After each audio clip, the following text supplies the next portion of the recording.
स्वागत है आप सभी का। खास पेशकश इंडिया का बजट में मैं हूं आपके साथ अंजलि। और इसी बीच बड़ी खबर है बजट से ही जुड़ी। थोड़ी ही देर में आम बजट शुरू होने वाला है। पहली बार रेल बजट और आम बजट एक साथ पेश होगा। पहली बार 1 फरवरी को भी बजट पेश हो रहा है। आपको बता दें कि इससे पहले फरवरी की आखिरी तारीख यानी 28 या 29 तारीख को बजट पेश हुआ करता था, लेकिन इस बार एक बड़ा फेरबदल, बड़ा बदलाव केंद्र सरकार ने, बीजेपी की सरकार ने किया है। फरवरी की पहली तारीख यानी 1 फरवरी को ही आज बजट पेश हो रहा है। और इससे भी बड़ी बात यह कि इस बार रेल बजट का आम बजट में मर्जर हो रहा है, यानी कि दोनों ही बजट एक साथ पेश होगा। थोड़ी देर में आप तस्वीरें भी लोकसभा से सीधी देख पाएंगे। 11 बजे बजट पेश होगा, सदन की कार्यवाही शुरू होगी।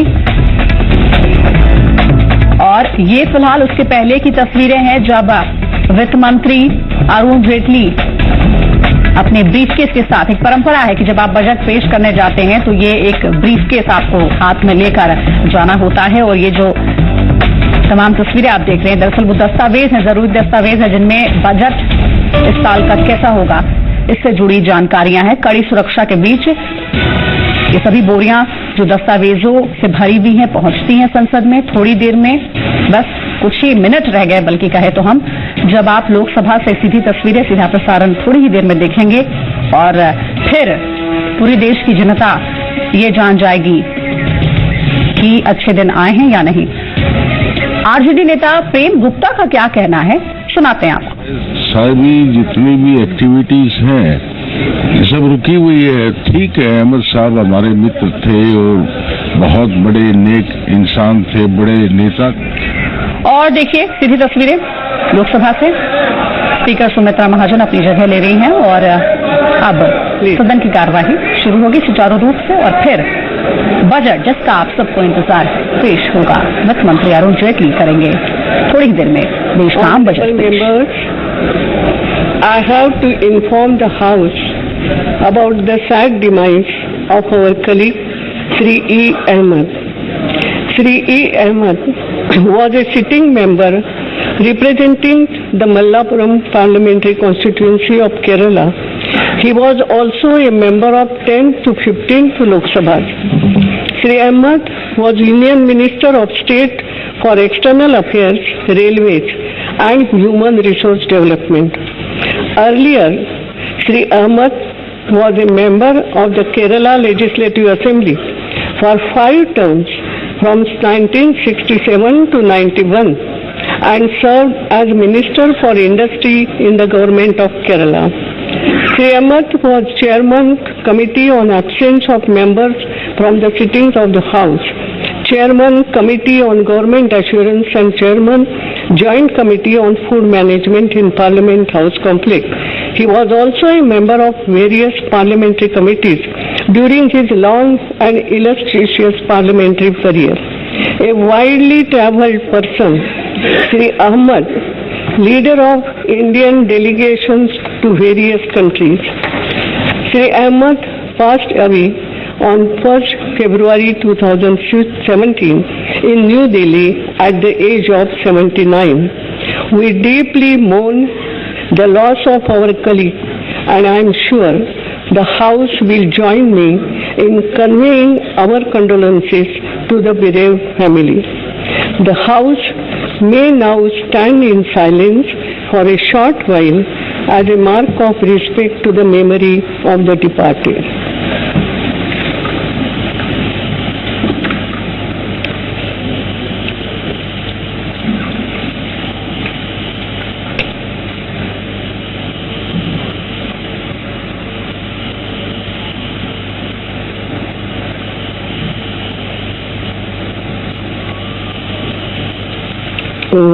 Shanti.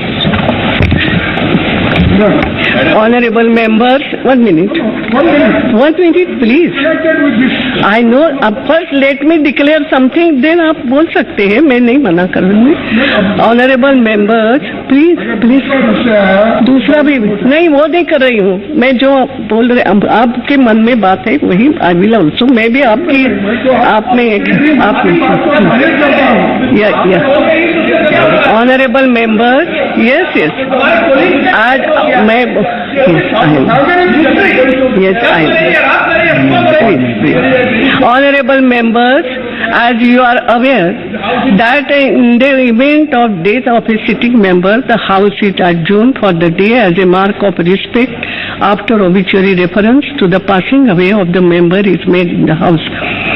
I would have adjourned the House for the day, but today's sitting has been specifically fixed by the Honorable President for presentation of the Union Budget for the financial year 2017-18, which is a constitutional obligation.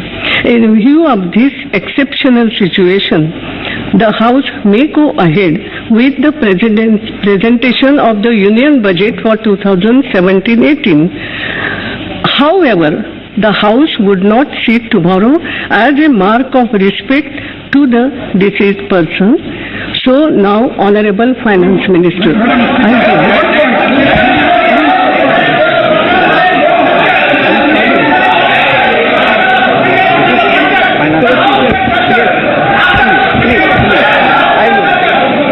खड़गे जी, अब इसके बाद आप कल की बात मैंने जब बोली है, यस खड़गे जी, ऐसा होता नहीं है। You called me, I met you, and I requested you. Yes. Today the House should be adjourned because E. Ahmad is a very senior most leader this House and also in Kerala House. Nearly 45 years he is there in the legislative affairs. And as a mark of respect, the House should be adjourned today.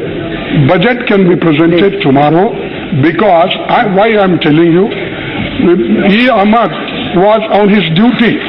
Yesterday, he was in joint parliamentary session, he was present and he collapsed there only and he was taken to hospital and after taking hospital and taking hospital, now please, no, 1 minute, taking hospital there, they already declared death. But in spite of that, I am not a doctor. In spite of that, it was kept. No, nothing will go. It was kept. I have given my ruling. और एक बात ऐसी है, हम कोई नहीं, it is a doctor decision, I am sorry, और कल हम रिस्पेक्ट करेंगे, मैंने कहा है, all of us we also respect him, no doubt. So now please honourable minister,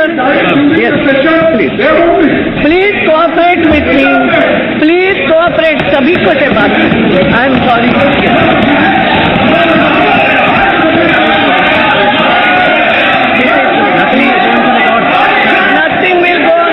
stock holding, हम रखते हैं हर चीजों का ख्याल. क्या आप म्यूचुअल फंड में इन्वेस्ट करना चाहते हैं? हम देते हैं स्टॉक होल्डिंग, हम रखते हैं हर चीजों का ख्याल. कॉल 1800229960 और SMS stock holding @560. Start the way, please.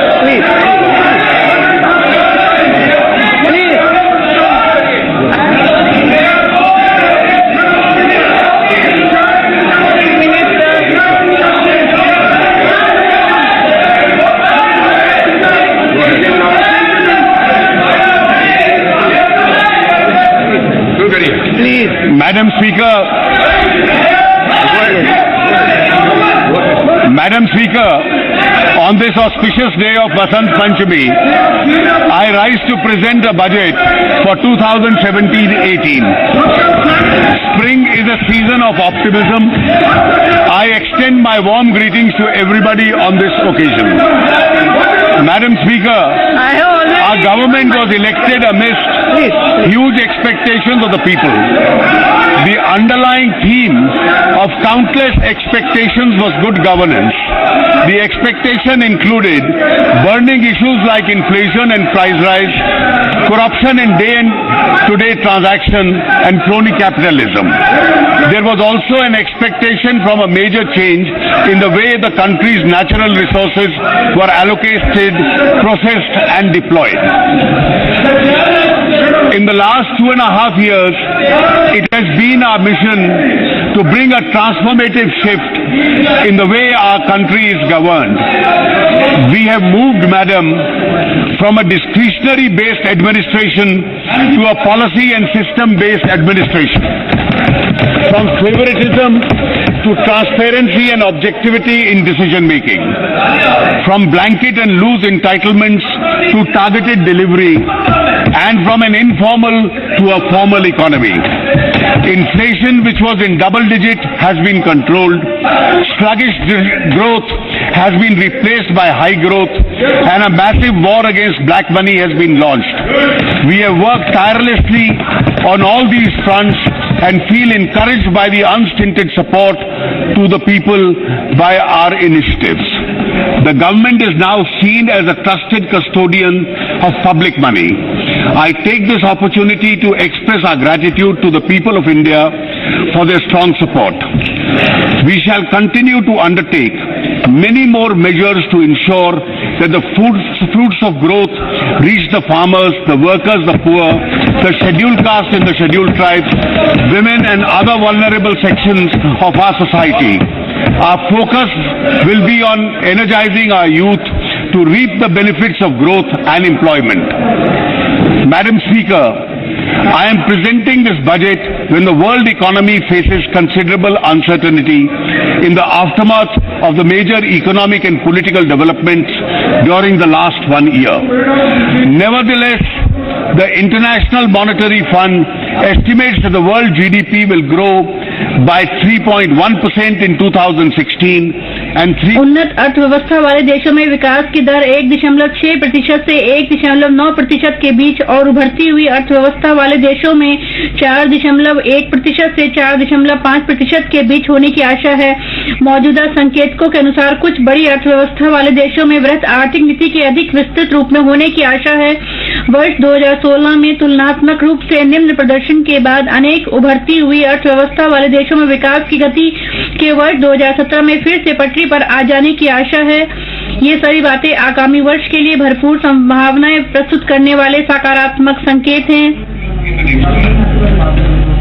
तथापि उभरती हुई अर्थव्यवस्था वाले देशों के सामने 3 प्रमुख चुनौतियां बनी हुई हैं। पहली, अमेरिकी फेडरल रिजर्व द्वारा की गई मौजूदा आर्थिक नीतिगत व्यवस्था, जिसमें इसने वर्ष 2017 में नीति दरों में 1 से अधिक बार वृद्धि करने की मंशा जाहिर की है कि उसके कारण उभरती हुई अर्थव्यवस्था वाले देशों में पूंजी के अंतर्वहां में कमी आएगी और पूंजी के देश से बाहर जाने की गति तेज होगी। दूसरी, वस्तुओं के मूल्य, विशेषकर कच्चे तेल के मूल्यों में अनिश्चितता बनी हुई है और इसके कारण उभरती हुई अर्थव्यवस्था वाले देशों में राजकोषीय स्थिति प्रभावित हुई है। तथापि उम्मीद यह है कि इसमें कोई वृद्धि होती है तो शैल गैस और तेल उत्पादकों की तत्काल प्रतिक्रिया के कारण तेल के मूल्य प्रभावित होंगे। इससे कच्चे तेल और पेट्रोलियम के मूल्यों में कमी आएगी। तीसरी, विश्व के अनेक हिस्सों में संरक्षणवाद के लिए दबाव में निरंतर वृद्धि होने के कारण वस्तुएं, सेवाएं और लोगों के वैश्वीकरण से दूर जाने की घटनाओं में वृद्धि होने के संकेत दिखाई दे रहे हैं। इस घटनाक्रमों के कारण भारत सहित उभरती हुई अर्थव्यवस्था वाले अनेक देशों से निर्यात पर प्रतिकूल प्रभाव पड़ने की संभावना है। to affect the exports from a number of emerging. इन सभी घटनाओं के बीच भारत विश्व के आर्थिक परिदृश्य में एक चमकते हुए सितारे के समान खड़ा है। भारत की वृहत आर्थिक स्थिरता इसकी आर्थिक सफलता पर का आधार बना हुई है। सीपीआई मुद्रास्फीति जुलाई 2016 में 6% से घटकर दिसंबर 2016 में 3.4% रह गई है।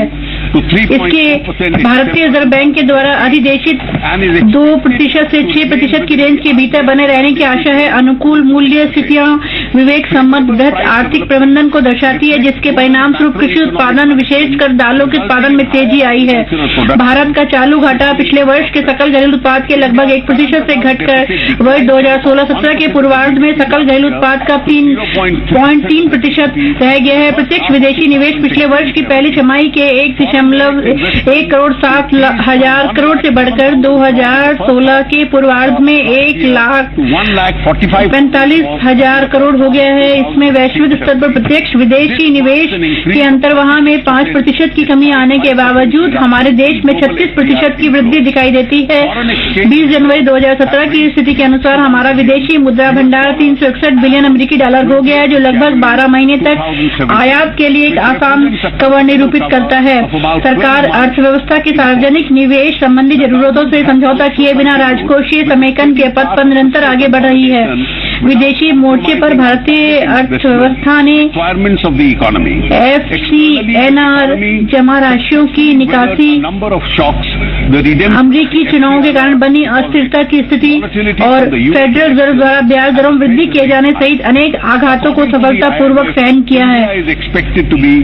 अंतर्राष्ट्रीय मुद्रा कोष द्वारा लगाए गए एक पूर्वानुमान के अनुसार वर्ष 2017 में भारत की एक तेजी से विकसित हो रही प्रमुख अर्थव्यवस्था बनने की आशा है। पिछले 2 वर्षों के दौरान जारी अनेक वैश्विक रिपोर्टें मूल्यांकनों से ज्ञात होता है कि भारत ने अपनी नीतियां, पद्धतियां एवं आर्थिक दिशा में उल्लेखनीय सुधार किया है। विश्व बैंक की डूइंग बिजनेस रिपोर्ट, UNCTAD की world investment report 2016, world economic forum की 2015-16, 2016-17 की ग्लोबल कॉम्पिटिटिवनेस रिपोर्ट और अनेक अन्य रिपोर्टों से इस बात का पता चलता है कि भारत विश्व में छठा सबसे बड़ा विनिर्माणकारी देश बन गया है। पिछले 9वें स्थान पर था, अब हमारे देश को वैश्विक विकास के प्रेरक के रूप में देखे जाने लगा है। पिछले 1 वर्ष के दौरान हमारे देश में अनेक ऐतिहासिक प्रभावपूर्ण आर्थिक सुधार और नीतिगत निर्णय किए गए हैं। वास्तव में भारत रूपांतरणकारी सुधार कार्य को करने वाले बहुत थोड़े देशों के समूह में शामिल था। 2 अत्यधिक महत्वपूर्ण नीतिगत पहल अर्थात GST के लिए संविधान संशोधन बिल को पारित करना और संसद में लागू किए जाने की दिशा में कार्य करना, उच्च मूल्य वर्ग के बैंक नोटों का विमुद्रीकरण, विकास की गति में तेजी लाना, for its implementation, प्रतिस्पर्धा, demonetization of the high denomination bank notes, अप्रत्यक्ष कर को सरल बनाना, इस प्रक्रिया में अधिक पारदर्शिता लाने के संदर्भ में हमारी अर्थव्यवस्था के लिए GST के लाभों पर संसद के दोनों सदनों में व्यापक विचार विमर्श किया जा चुका है। मैं संविधान संशोधन विधेयक को सर्वसम्मति से पारित किए जाने के लिए दोनों सदनों के सभी सदस्यों को धन्यवाद देता हूँ। मैं संबंधित सभी समस्याओं को GST काउंसिल में समाधान कराने के लिए राज्य सरकारों को भी धन्यवाद देता हूँ। उच्च मूल्य वर्ग के बैंक नोटों का विमुद्रीकरण गत 2 वर्षों के दौरान हमारी सरकार द्वारा किए गए अनेक उपायों में शामिल है। यह एक साहसिक एवं निर्णायक उपाय है। अनेक दशकों से कई लोगों के लिए कर वंचना उनकी जीवन शैली में शामिल हो गई है। इसके कारण जनता के इसके कारण जनता के व्यापक हितों पर प्रतिकूल प्रभाव पड़ रहा है। इसके फलस्वरूप कर वंचना करने वाले लोगों में अनुचित संपन्नता बढ़ी है। निर्धन एवं सुविधाहीन लोगों के लिए परेशानियां पैदा हुई। इसके कारण एक समानांतर अर्थव्यवस्था का जन्म हुआ है जो किसी भी समावेशी विकास की दिशा में आगे बढ़ने वाले समाज के लिए अस्वीकार्य है। विमुद्रीकरण द्वारा एक नए क्षितिज का निर्माण हुआ है जिससे सकल घरेलू उत्पाद के विकास की दर तुलनात्मक रूप से अधिक होगी, अर्थव्यवस्था अधिक स्वच्छ वास्तविक होगी। यह कार्य भ्रष्टाचार, कालाधन, जाली करेंसी, आतंकवादी गतिविधियों के वित्त पोषण को समाप्त करने के लिए हमारी सरकार द्वारा किए गए संकल्प का एक हिस्सा है। अन्य सभी सुधारों के समान ही स्पष्ट है कि ये उपाय भी स्थापित व्यवस्था के लिए कष्टकारी सिद्ध होगा क्योंकि इसमें वर्षों चली आ रही स्थिति में बदलाव लाने पर विचार किया गया है। यदि नई मुद्रा को बाजार में लाने की अवधि के दौरान मुद्रा की कमी के कारण आर्थिक क्रियाकलापों में कोई व्यवधान आया तो उम्मीद है कि इसके कारण अर्थव्यवस्था पर केवल एक क्षणिक प्रभाव पड़ेगा। A right cause never fails. मुझे राष्ट्रपिता महात्मा गांधी द्वारा कही गई यह बात याद आती कि सही उद्देश्य की प्राप्ति के लिए किया गया कार्य कभी विफल नहीं होता। Generate long-term benefits in terms of reduced corruption, greater digitization. विमुद्रीकरण से संसाधन के कर वंचकों से सरकार को अंतरित होने में सहायता मिली है तथा सरकार इन संसाधनों का प्रयोग निर्धनों और वंचित वर्गों के कल्याण के लिए कर सकती है। बैंकों की कम ब्याज दरों पर ऋण देने की क्षमता में वृद्धि होना तथा समाज के सभी तबकों द्वारा काफी अधिक संख्या में डिजिटलाइजेशन को अपनाना इसका साक्षी है। हम इस बात को महसूस करते हैं कि विमुद्रीकरण तथा GST जो हमारी सरकार को तीसरी रूपांतरकारी उपलब्धि अर्थात GM परिकल्पना पर आधारित है का हमारी अर्थव्यवस्था तथा हमारे लोगों के जीवन पर युगांतरकारी प्रभाव पड़ेगा। इसका बहुत ज्यादा प्रभाव हमारे जीवन पर पड़ेगा। माननीय अध्यक्ष महोदया, हम वृद्धि एवं विकास के मार्ग के एक अत्यधिक महत्वपूर्ण मोड़ पर खड़े हैं। थम जाइए आप, जो बात नहीं है उसे अपनाइए आप, डरते हैं नई राह पे क्यों चलने से, डरते हैं नई राह पे क्यों चलने से, हम आगे आगे चलते हैं, आइए आप। The pace of remonetization has picked up and विमुद्रीकरण के प्रभाव आगामी वर्ष तक नहीं रह जाएंगे। इसे ध्यान में रखते हुए अंतर्राष्ट्रीय मुद्रा कोष ने भी 2016 के संबंध में भारत के सकल घरेलू उत्पाद में कमी आने की घोषणा करते हुए 2017 और 18 में सकल घरेलू उत्पाद में क्रमशः 7.2% और 7.7% की वृद्धि होने का अनुमान लगाया है।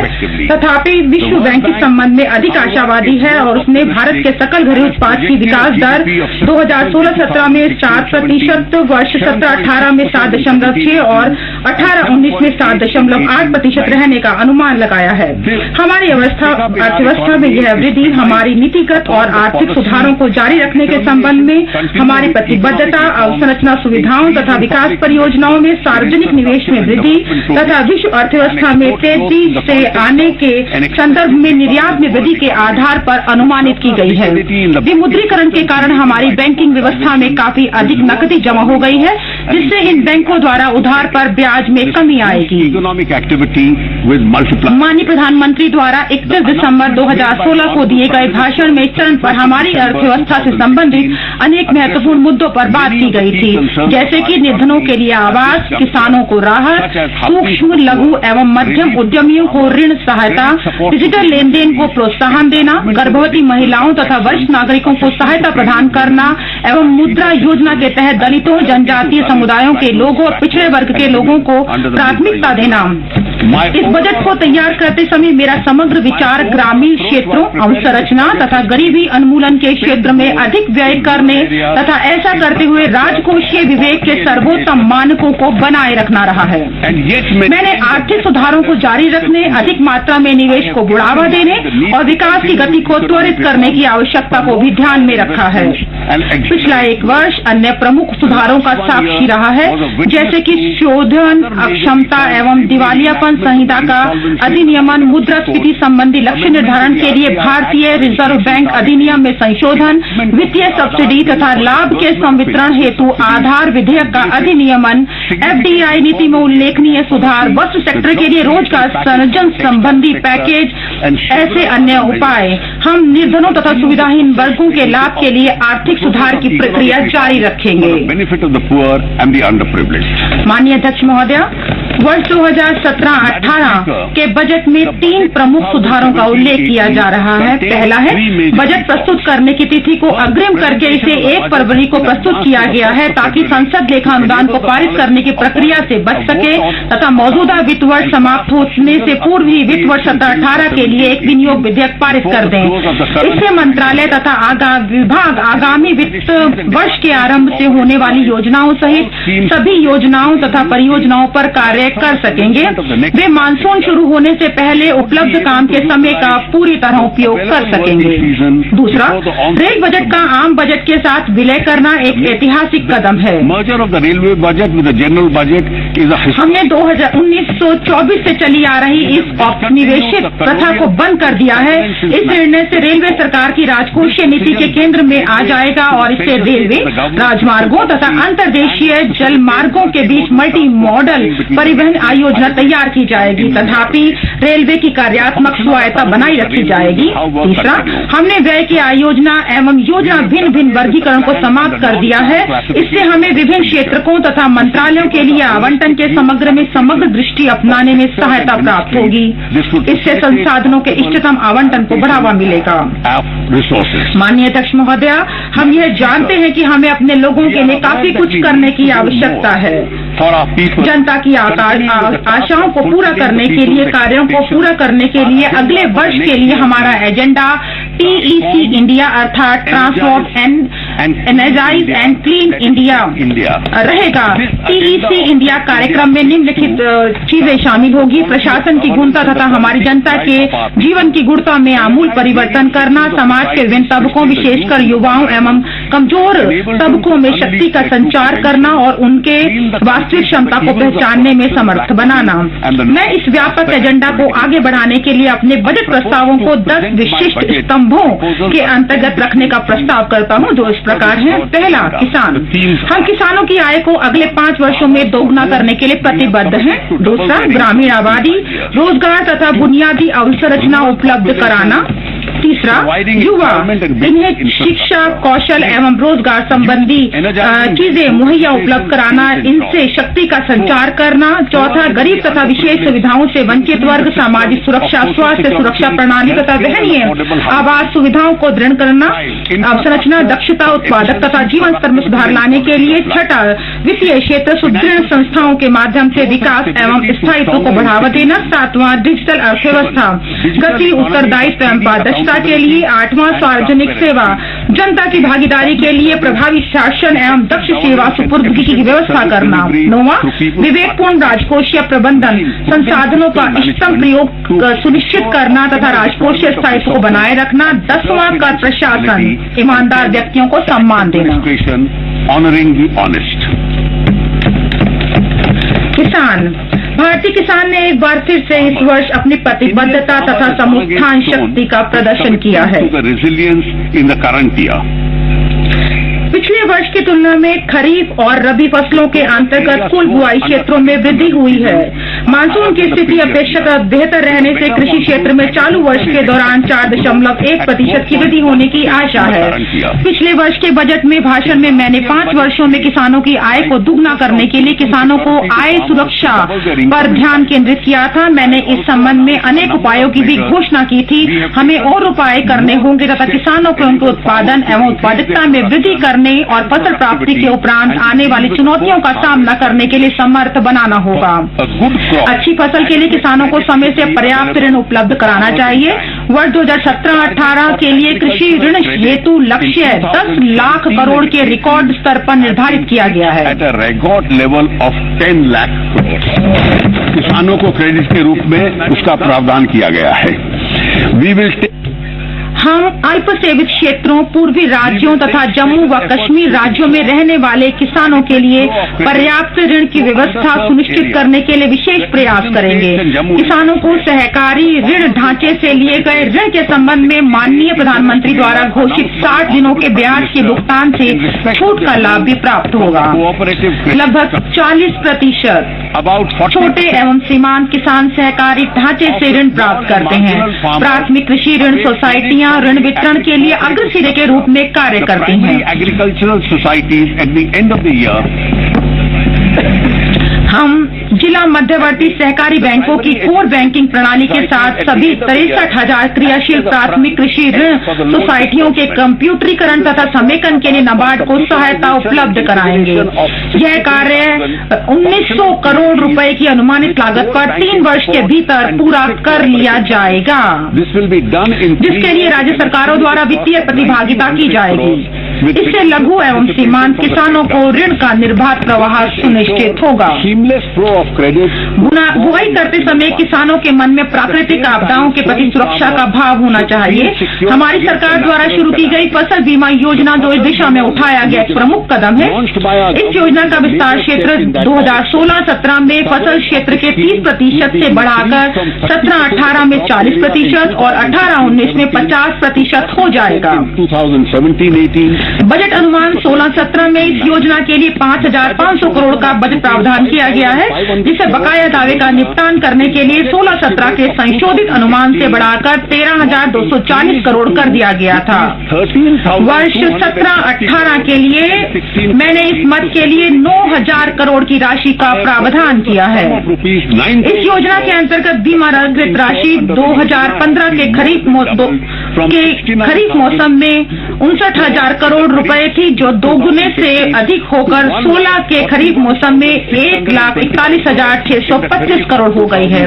मृदा स्वास्थ्य कार्ड जारी करने की गति में तेजी आ रही है। किसानों को वास्तविक लाभ तभी प्राप्त होता है जबकि मिट्टी के नमूनों की शीघ्र जांच की जाए तथा मृदा से उपस्थित पोषक तत्वों के स्तर के बारे में उनके जानकारी हो।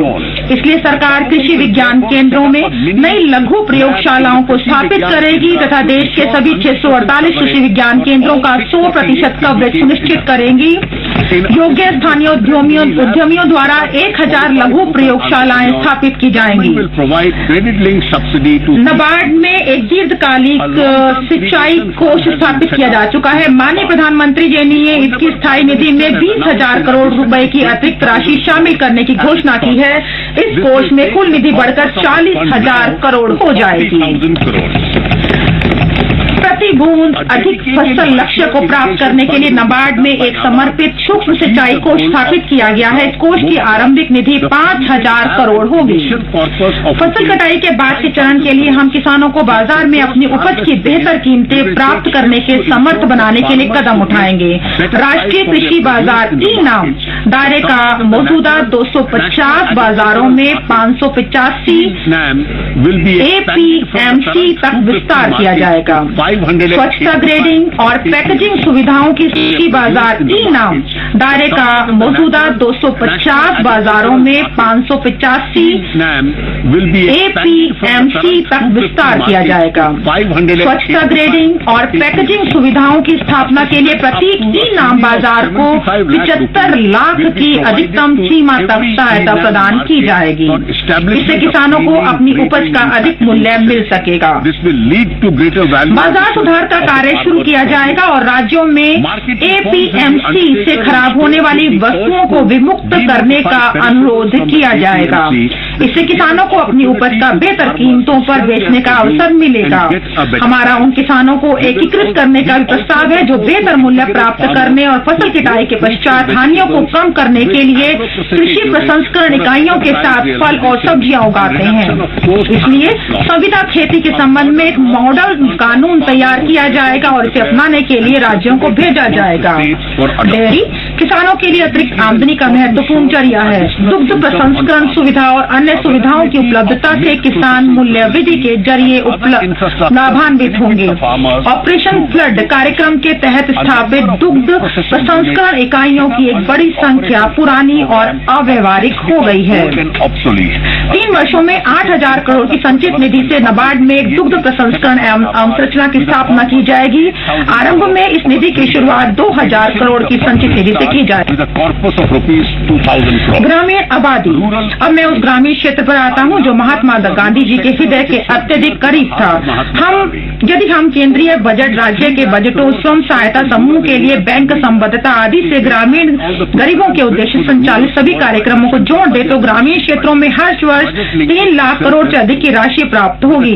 जवाबदेही, परिणामों और सामंजस्य में सुधार करने पर स्पष्ट ध्यान केंद्रित करने के साथ हम 2019 अर्थात महात्मा गांधी की 150वीं जयंती तक 1 करोड़ परिवारों को गरीबी से निजात दिलाने, 50,000 ग्राम पंचायतों को गरीबी मुक्त करने के लिए अंत्योदय मिशन शुरू करेंगे। हम वार्षिक विधियों के साथ मौजूदा संसाधनों का अधिक कारगर तरीके से उपयोग करेंगे। यह अभियान प्रत्येक वंचित परिवार के लिए स्थायी रूप से आजीविका हेतु एक सूक्ष्म योजना पर ध्यान केंद्रित करने के साथ कार्य करेगा। आधार रेखा से प्रगति की निगरानी करने के लिए गरीबी मुक्त ग्राम पंचायतों के लिए एक मिलीजुली सूची तैयार की जाएगी। हमारी सरकार ने किसानों की आमदनी को दुगना करने के हमारे संकल्प के समर्थन हेतु मनरेगा को उन पर अभिमुख करने के लिए गंभीर प्रयास किए हैं। प्रत्येक ग्रामीण परिवारों को कम से कम 100 दिन का रोजगार प्रदान करते हुए मनरेगा को खेती की उत्पादकता और आमदनी में सुधार लाने हेतु उत्पादक परिसंपत्तियों का सृजन करना चाहिए। मनरेगा निधियों से पिछले बजट में घोषित खेती से जुड़े 5 लाख तालाबों और 10 लाख कंपोस्ट खाद के गड्ढों का लक्ष्य पूरी तरह प्राप्त कर लिया गया है। वास्तव में खेती से जुड़े 5 लाख तालाबों के लक्ष्य के मुकाबले मार्च 2017 तक लगभग 10 लाख खेती से जुड़े तालाबों का कार्य पूरा कर लिए जाने की आशा है। वर्ष 2017-18 के दौरान खेती से जुड़े और 5 लाख तालाबों का कार्य शुरू किया जाएगा। इस एकल उपाय से ग्राम पंचायतों को जल की कमी से अत्यधिक राहत मिल जाएगी। मनरेगा में महिलाओं की भागीदारी विगत में 48% से कम थी, जो बढ़कर 55% तक हो जाएगी। मंच सदस्यगण, आपको जानकर प्रसन्नता होगी कि वर्ष 2016-17 में मनरेगा के तहत 38,500 करोड़ के बजट प्रावधान को वर्ष 17-18 में बढ़ाकर 48,000 करोड़ कर दिया गया है। यह मनरेगा के लिए अब तक का सबसे अधिक आवंटन है। Allocation for MNREGA.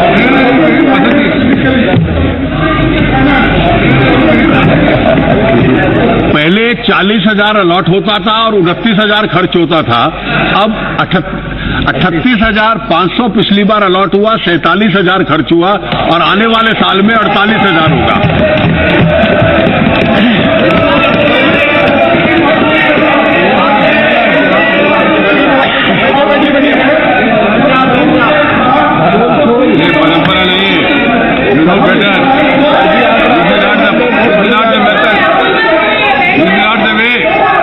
initiative. माननीय अध्यक्ष महोदय, Madam, we are talking about. माननीय अध्यक्ष महोदय, मनरेगा की सभी परिसंपत्तियों की भू संबद्धता और उन्हें लोगों की जानकारी में रखने की पहल ने बेहतर पारदर्शिता की संस्थापना की है। हम मनरेगा कार्यों की योजना के लिए अंतरिक्ष प्रौद्योगिकी का भी बड़े पैमाने पर उपयोग कर रहे हैं। प्रधानमंत्री ग्राम सड़क योजना को अब अभूतपूर्व ढंग से लागू किया जा रहा है। प्रधानमंत्री ग्राम सड़क योजना के तहत सड़क निर्माण की गति 16-17 में तेजी से बढ़कर प्रतिदिन 133 किलोमीटर हो गई है, 3 किलोमीटर, जबकि 11-14 की अवधि के दौरान इसका औसत 73 किलोमीटर प्रतिदिन था। यह 11-14 के दौरान था। हमने वामपंथी उग्रवाद से प्रभावित खंडों में 100 से अधिक व्यक्तियों वाले प्रवासों को सड़कों से जोड़ने का कार्य भी आरंभ किया है। हम यह कार्य प्रधानमंत्री ग्राम सड़क योजना 2019 तक पूरा करने के लिए प्रतिबद्ध हैं। मैंने इस योजना के लिए 2017 19,000 करोड़ की राशि प्रदान की है। राज्यों के अंशदान को मिलाकर वर्ष 2017-18 में प्रधानमंत्री ग्राम सड़क योजना पर 27,000 करोड़ की राशि खर्च की जाएगी। हम बेघर और कच्चे मकानों में रहने वालों के लिए 2019 तक 1 करोड़ मकान पूरा करने का प्रस्ताव करते हैं। हमने प्रधानमंत्री आवास योजना ग्रामीण के लिए बजट अनुमान 16-17 में बजट आवंटन को 15,000 करोड़ की राशि से बढ़ाकर 17-18 में 23,000 करोड़ कर दिया है। ₹23,000 crore in the current next year. हम 1 मई 2018 तक 100% ग्रामीण विद्युतीकरण का लक्ष्य प्राप्त करने के लिए अपने पथ पर अग्रसर हैं। 2017-18 में दीनदयाल उपाध्याय ग्राम ज्योति योजना के तहत 4,814 करोड़ के बढ़े हुए आवंटन का प्रस्ताव किया गया है। दीनदयाल उपाध्याय ग्राम ज्योति योजना। मैंने बजट अनुमान 2016-17 में ग्रामीण क्षेत्रों में कौशल विकास और आजीविका के अवसरों को बढ़ावा देने के लिए दीनदयाल अंत्योदय योजना और राष्ट्रीय ग्रामीण आजीविका मिशन के लिए बजट आवंटन 17-18 में 4,500 करोड़ करने का प्रस्ताव किया है। प्रधानमंत्री रोजगार सृजन कार्यक्रम और क्रेडिट सहायता योजनाओं के लिए आवंटन 3 गुना से भी अधिक बढ़ा दिया गया है। सुरक्षित स्वच्छता और खुले में शौच करने का अंत करने को बढ़ावा देने के लिए स्वच्छ भारत मिशन ने जबरदस्त प्रगति की है। ग्रामीण भारत में स्वच्छता का दायरा अक्टूबर 2014 में 42% से बढ़कर 60% हो गया है। 2% in October। ये लगभग 60% है अब। About 60% now। Open अब खुले में शौच करने से मुक्त गांवों को पाइप युक्त जल आपूर्ति के लिए प्राथमिकता दी जा रही है। हमारा अगले 4 वर्षों में आर्सेनिक और फ्लोराइड प्रभावित 28,000 प्रवासों को सुरक्षित पेयजल उपलब्ध कराने का प्रस्ताव है। यह राष्ट्रीय ग्रामीण पेयजल कार्यक्रम का उप मिशन होगा। ग्रामीण क्षेत्रों में लोगों को नए कौशल उपलब्ध कराने के लिए 2017-18 तक कम से कम 20,000 व्यक्तियों को तत्काल प्रशिक्षण के लक्ष्य के साथ 2022 तक 5 लाख व्यक्तियों को राजगिरी प्रशिक्षण प्रदान किया जाएगा। पंचायती राज संस्थाओं के पास विकास कार्यक्रमों को कार्यान्वित करने के लिए अभी भी मानव संसाधनों की कमी है। इस प्रयोजन हेतु 2017-18 के दौरान एक कार्यक्रम परिणामों के लिए मानव संसाधन सुधार प्रारंभ किया जाएगा। सरकार ग्रामीण और ग्रामीण क्षेत्रों के लोगों के जीवन और पर्यावरण में सुधार लाने के लिए उनसे घनिष्ठ योजना के साथ कार्य करती रहेगी। यह हमारी सरकार के लिए समझौता न करने वाला कार्यक्रम है। 2017-18 में ग्रामीण कृषि और संबद्ध क्षेत्रों के लिए कुल आवंटन 1,87,223 करोड़ है, जो पिछले वर्ष की तुलना में 24% अधिक है। 7,223 करोड़। यह 24% अधिक है पिछले वर्ष की तुलना में। 4% हायर देन द लास्ट। युवा, अब मैं युवा साथियों के लिए अपने प्रस्तावों की बात करता हूँ। गुणवत्ता परक शिक्षा हमारे युवा साथियों को स्फूर्ति प्रदान करेगी। स्वामी विवेकानंद जी के शब्दों में, जो शिक्षा आम लोगों को जीवन हेतु संघर्ष करने के लिए उन्हें सुसज्जित करने में सहायक नहीं होती, तो वह शिक्षा कैसी सार्थक। हमने अपने विद्यालयों में वार्षिक ज्ञान परिणाम मापने की प्रणाली शुरू करने का प्रस्ताव किया है। स्थानीय नवोन्मेषी अंश के जरिए सृजनशीलता को बढ़ावा देने के लिए विज्ञान की शिक्षा और पाठ्यक्रम में लचीलेपन पर बल दिया जाएगा। व्यापक पहुंच, लैंगिक समानता और गुणवत्ता में सुधार सुनिश्चित करने के लिए स्थानीय नवोन्मेष को प्रोत्साहित करने हेतु माध्यमिक शिक्षा के लिए निधि सृजित की जाएगी। इससे ICT समर्थित ज्ञान रूपांतरण शामिल होगा। ध्यान 3489 शैक्षिक रूप से पिछड़े ब्लॉकों पर रहेगा। उच्च शिक्षा में हम विश्वविद्यालय अनुदान आयोग में सुधार आरंभ करेंगे। अच्छी गुणवत्ता वाली संस्थाओं को बेहतर प्रशासनिक और शैक्षणिक स्वायत्ता प्रदान करने में बनाया जाएगा। महाविद्यालयों की पहचान प्रत्यायन और रैंकिंग के आधार पर की जाएगी और उन्हें स्वायत्ता का दर्जा दिया जाएगा। परिणाम पर आधारित प्रत्यायन और क्रेडिट आधारित कार्यक्रमों के लिए एक संशोधित ढांचा तैयार किया जाएगा। हम सूचना प्रौद्योगिकी का प्रयोग करने और कम से कम 350 ऑनलाइन पाठ्यक्रमों वाले प्लेटफॉर्म स्वयं शुरू करने का प्रस्ताव करते हैं। यह विद्यार्थियों को सर्वोत्तम अध्यापक गणों द्वारा पढ़ाए गए पाठ्यक्रमों को आभासी रूप से उपस्थित होंगे। उच्च गुणवत्ता वाले पाठन संसाधनों तक पहुंच, वाद विवाद मंचों पर भागीदारी, परीक्षा देने और शैक्षणिक ग्रेड प्राप्त करने में समर्थ बनाएगा। स्वयं तक पहुंच को शिक्षा के लिए समर्पित DTA चैनलों के साथ जोड़कर इसका विस्तार किया जाएगा। हम उच्च शिक्षण संस्थाओं में सभी प्रवेश परीक्षाओं आयोजित करने के लिए स्वायत्त और स्व संपोषित प्रमुख समीक्षा संगठन के रूप में एक राष्ट्रीय परीक्षा एजेंसी की स्थापना का प्रस्ताव करते हैं। यह CBSE, AICTE और अन्य प्रमुख संस्थाओं को इन प्रशासनिक उत्तरदायित्वों से मुक्त कर देगी ताकि वे शैक्षिक कार्यों पर अधिक ध्यान दे सके। हमारे पास बहुत बड़ा जनसांख्यिकी फायदा है। अपने युवाओं की क्षमता को अधिकतम बढ़ाने के लिए जुलाई 2015 में स्किल इंडिया मिशन प्रारंभ किया गया था। प्रधानमंत्री कौशल केंद्रों को पहले ही 60 से ज्यादा जिलों में शुरू किया जा चुका है। हम अब देश भर में 600 से ज्यादा जिलों में इन केंद्रों का विस्तार करने का प्रस्ताव करते हैं। देश भर में 100 अंतर्राष्ट्रीय कौशल केंद्र स्थापित किए जाएंगे। ये केंद्र उन्नत प्रशिक्षण और विदेशी भाषाओं में भी पाठ्यक्रम पेश करेंगे। यह हमारे उन युवकों की सहायता करेंगे जो देश से बाहर नौकरी के अवसर तलाश रहे हैं। हम 2017-18 में 4000 करोड़ रुपए की लागत से आजीविका संवर्धन हेतु कौशल अर्जन और ज्ञान जागरूकता कार्यक्रम संकल्प शुरू करने का भी प्रस्ताव करते हैं। संकल्प 3.5 करोड़ युवाओं को बाजार संगत प्रशिक्षण प्रदान करेगा। औद्योगिक मूल्यवर्धन हेतु कौशल सुदृढ़ीकरण का अगला चरण भी 2017-18 में 2200 करोड़ रुपए खर्च करके शुरू किया जाएगा। स्ट्राइव का ध्यान औद्योगिक प्रशिक्षण संस्थानों ITI में दिए जा रहे व्यावसायिक प्रशिक्षण की गुणवत्ता और बाजार संगतता में सुधार करने और उद्योग समूह दृष्टिकोण के जरिए प्रशिक्षु पाठ्यक्रमों के सुदृढ़ीकरण पर होगा। कपड़ा क्षेत्र में रोजगार सृजन का विशेष कार्यक्रम पहले ही शुरू किया जा चुका है। इसी तरह की स्कीम चमड़ा और फुटवियर उद्योग के लिए कार्यान्वित की जाएगी। पर्यटन बड़ा रोजगार सृजक है और इसका अर्थव्यवस्था पर गुणक प्रभाव पड़ता है। राज्यों की भागीदारी से विशेष प्रयोजन साधनों SPV पर निर्भर रहते हुए 5 विशेष पर्यटन क्षेत्र स्थापित किए जाएंगे। पूरे विश्व में अतुल्य भारत 2.0 अभियान शुरू किया जाएगा। माननीय अध्यक्ष महोदय, अब मैं गरीबों तथा विशेष सुविधाओं से वंचित वर्ग अध्यक्ष महोदय सबका साथ सबका विकास अपने प्रस्ताव की ओर आता हूँ। सबका साथ सबका विकास बालिका और महिलाओं से शुरू होता है। गांव स्तर पर 14 लाख ICDS आंगनवाड़ी केंद्रों में 500 करोड़ के आवंटन से महिला शक्ति केंद्र स्थापित किए जाएंगे।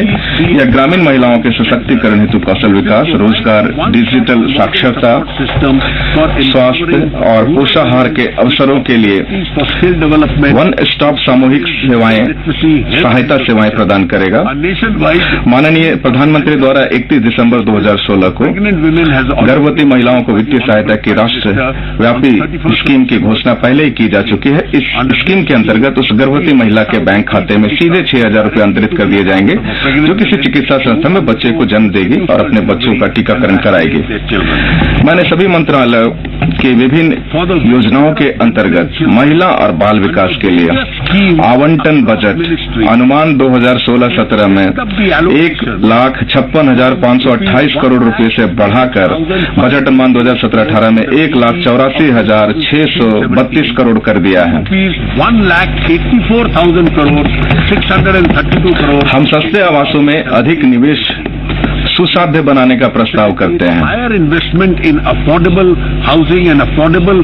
सस्ते आवासों को अब संरचना का दर्जा दिया जाएगा, जो इन परियोजनाओं को इनसे संबंधित लाभ लेने में समर्थ बनाएगा। To avail the associated benefits. राष्ट्रीय आवास बैंक 2017-18 में लगभग 20,000 करोड़ के व्यष्टि आवास ऋणों का पुनर्वित्त पोषण करेगा। विमुद्रीकरण से उत्पन्न अधिक नकदी को धन्यवाद कि बैंकों ने आवासों सहित अपने उधार देने की दरें पहले ही कम करनी शुरू कर दी हैं। इसके अतिरिक्त माननीय प्रधानमंत्री द्वारा आवास ऋणों के लिए ब्याज सहायता की घोषणा भी की गई है। गरीबी सामान्यतः कमजोर स्वास्थ्य से जुड़ी होती है। ये गरीब ही होते हैं जो विभिन्न दीर्घकालिक बीमारियों से सबसे अधिक पीड़ित होते हैं।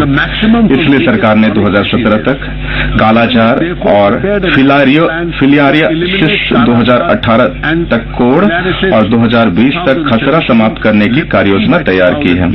2025 तक तपेदिक समाप्त करने का लक्ष्य भी है।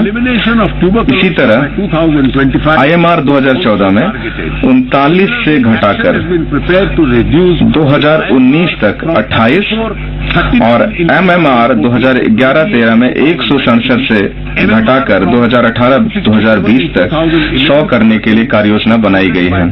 1.5 लाख स्वास्थ्य उपकेंद्रों को स्वास्थ्य और तंदुरुस्ती केंद्रों में बदला जाएगा। हमें द्वितीयक और तृतीयक स्तरों की स्वास्थ्य देखभाल सुदृढ़ करने के लिए विशेषज्ञ डॉक्टरों की समुचित उपलब्धता सुनिश्चित करने की जरूरत होगी। इसलिए हमने प्रतिवर्ष अतिरिक्त 5,000 स्नातकोत्तर सीटें सृजित करने का निर्णय लिया है। इसके अतिरिक्त बड़े जिला अस्पतालों में DNB पाठ्यक्रम शुरू करने, चुनिंदा ESI और नगर निगमों के अस्पतालों में स्नातकोत्तर शिक्षण सुदृढ़ करने और ख्याति प्राप्त निजी अस्पतालों को DNB पाठ्यक्रम शुरू करने के लिए प्रोत्साहित करने हेतु उपाय किए जाएंगे। हम राज्य सरकारों के साथ मिलकर इन कार्यों को आगे बढ़ाने का काम करेंगे। सरकार भारत में चिकित्सा, शिक्षा और प्रैक्टिस के विनियामक ढांचे के संरचनात्मक परिवर्तन के लिए आवश्यक कदम उठाने के लिए वचनबद्ध है। झारखंड और गुजरात में 2 नए अखिल भारतीय आयुर्विज्ञान संस्थान स्थापित किए जाएंगे।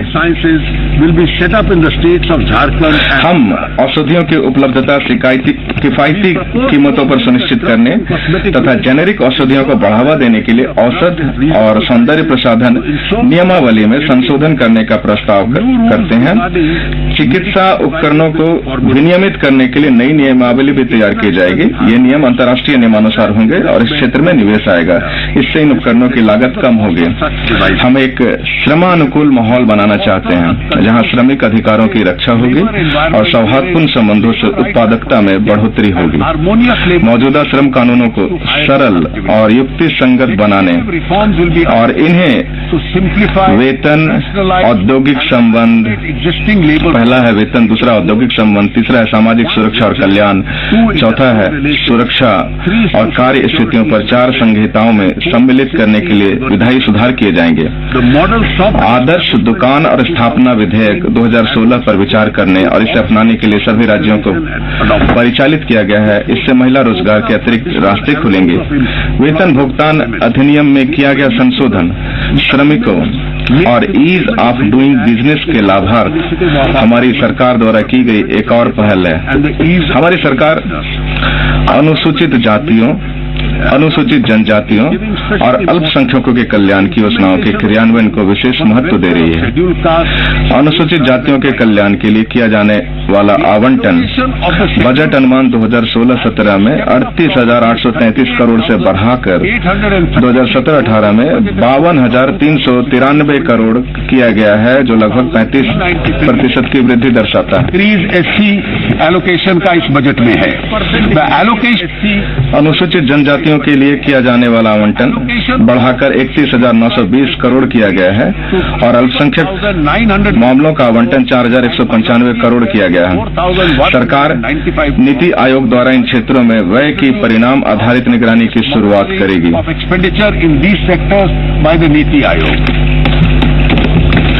वरिष्ठ नागरिकों के लिए आधार आधारित स्मार्ट कार्ड आधार बेस्ड योजना की शुरुआत की जाएगी, जिसमें उनका स्वास्थ्य संबंधी ब्यौरा दर्ज होगा। वर्ष 2017-18 के दौरान 15 जिलों में प्रायोगिक योजना के जरिए इसकी शुरुआत की जाएगी। LIC वरिष्ठ नागरिकों के लिए निश्चित पेंशन की योजना क्रियान्वित करेगी, जिसमें 10 वर्ष के लिए 8% प्रति वर्ष का गारंटीकृत प्रतिलाभ मिलेगा। guaranteed return of 8% per annum for 10 years.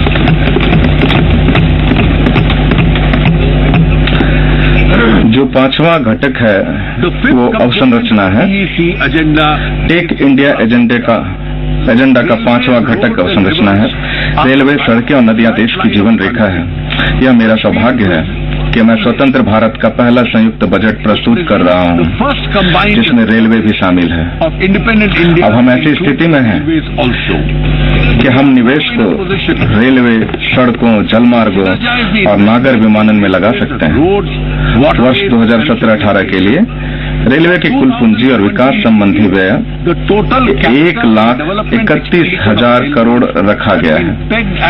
इसमें सरकार द्वारा मुहैया कराए गए 55,000 करोड़ रुपए शामिल हैं। 1,000 crore provided by the government from the budget. अन्य बातों में रेलवे 4 प्रमुख क्षेत्रों पर अपना फोकस रखेगी, जो इस प्रकार है। पहला है यात्री सुरक्षा, दूसरा है पूंजीगत और विकास कार्य, तीसरा स्वच्छता और चौथा वित्त और लेखा सुधार। यात्री सुरक्षा के लिए 5 वर्ष की अवधि में 1 लाख करोड़ रुपए की निधि से एक राष्ट्रीय रेल सुरक्षा कोष सृजित किया जाएगा। With a corpus of rupees 1 lakh crore over a period. सरकार से प्राप्त मूल पूंजी के अलावा रेलवे अपने स्वयं के राजस्व और अन्य स्रोतों से शेष संसाधनों की व्यवस्था करेगा। सरकार इस कोष से वित्त पोषण किए जाने वाले विभिन्न सुरक्षा संबंधी कार्यों के क्रियान्वयन हेतु स्पष्ट दिशा निर्देश और समय सीमा निर्धारित करेगी। ब्रॉडगेज लाइनों पर मानव रहित लेवल क्रॉसिंग को 2020 तक समाप्त किया जाएगा। सुरक्षा तैयारी और अनुरक्षण व्यवहार को बेहतर बनाने के लिए अंतर्राष्ट्रीय विशेषज्ञों की सहायता ली जाएगी। अगले 3 वर्षों में समग्र परिणाम में 10% की वृद्धि किए जाने का प्रस्ताव है।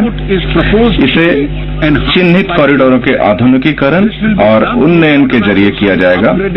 वर्ष 2016-17 में 2,800 किलोमीटर रेलवे लाइनों की तुलना में 2017-18 में 3,500 किलोमीटर लाइनें शुरू की जाएंगी। पर्यटन और तीर्थाटन के लिए समर्पित रेलगाड़ियां शुरू करने के लिए कदम उठाए जाएंगे। रेलवे ने 9 राज्य सरकारों के साथ संयुक्त उद्यमों की स्थापना की है। निर्माण और विकास के लिए 70 परियोजनाओं की पहचान की गई है। स्टेशनों के पुनर्विकास के संबंध में शुरुआत की जा चुकी है। स्टेशनों के पुनर्विकास के लिए 2017-18 के दौरान कम से कम 25 स्टेशनों का चयन किए जाने की संभावना है। लिफ्ट और एस्केलेटरों की व्यवस्था करके 500 स्टेशन दिव्यांग जन अनुकूल बनाए जाएंगे।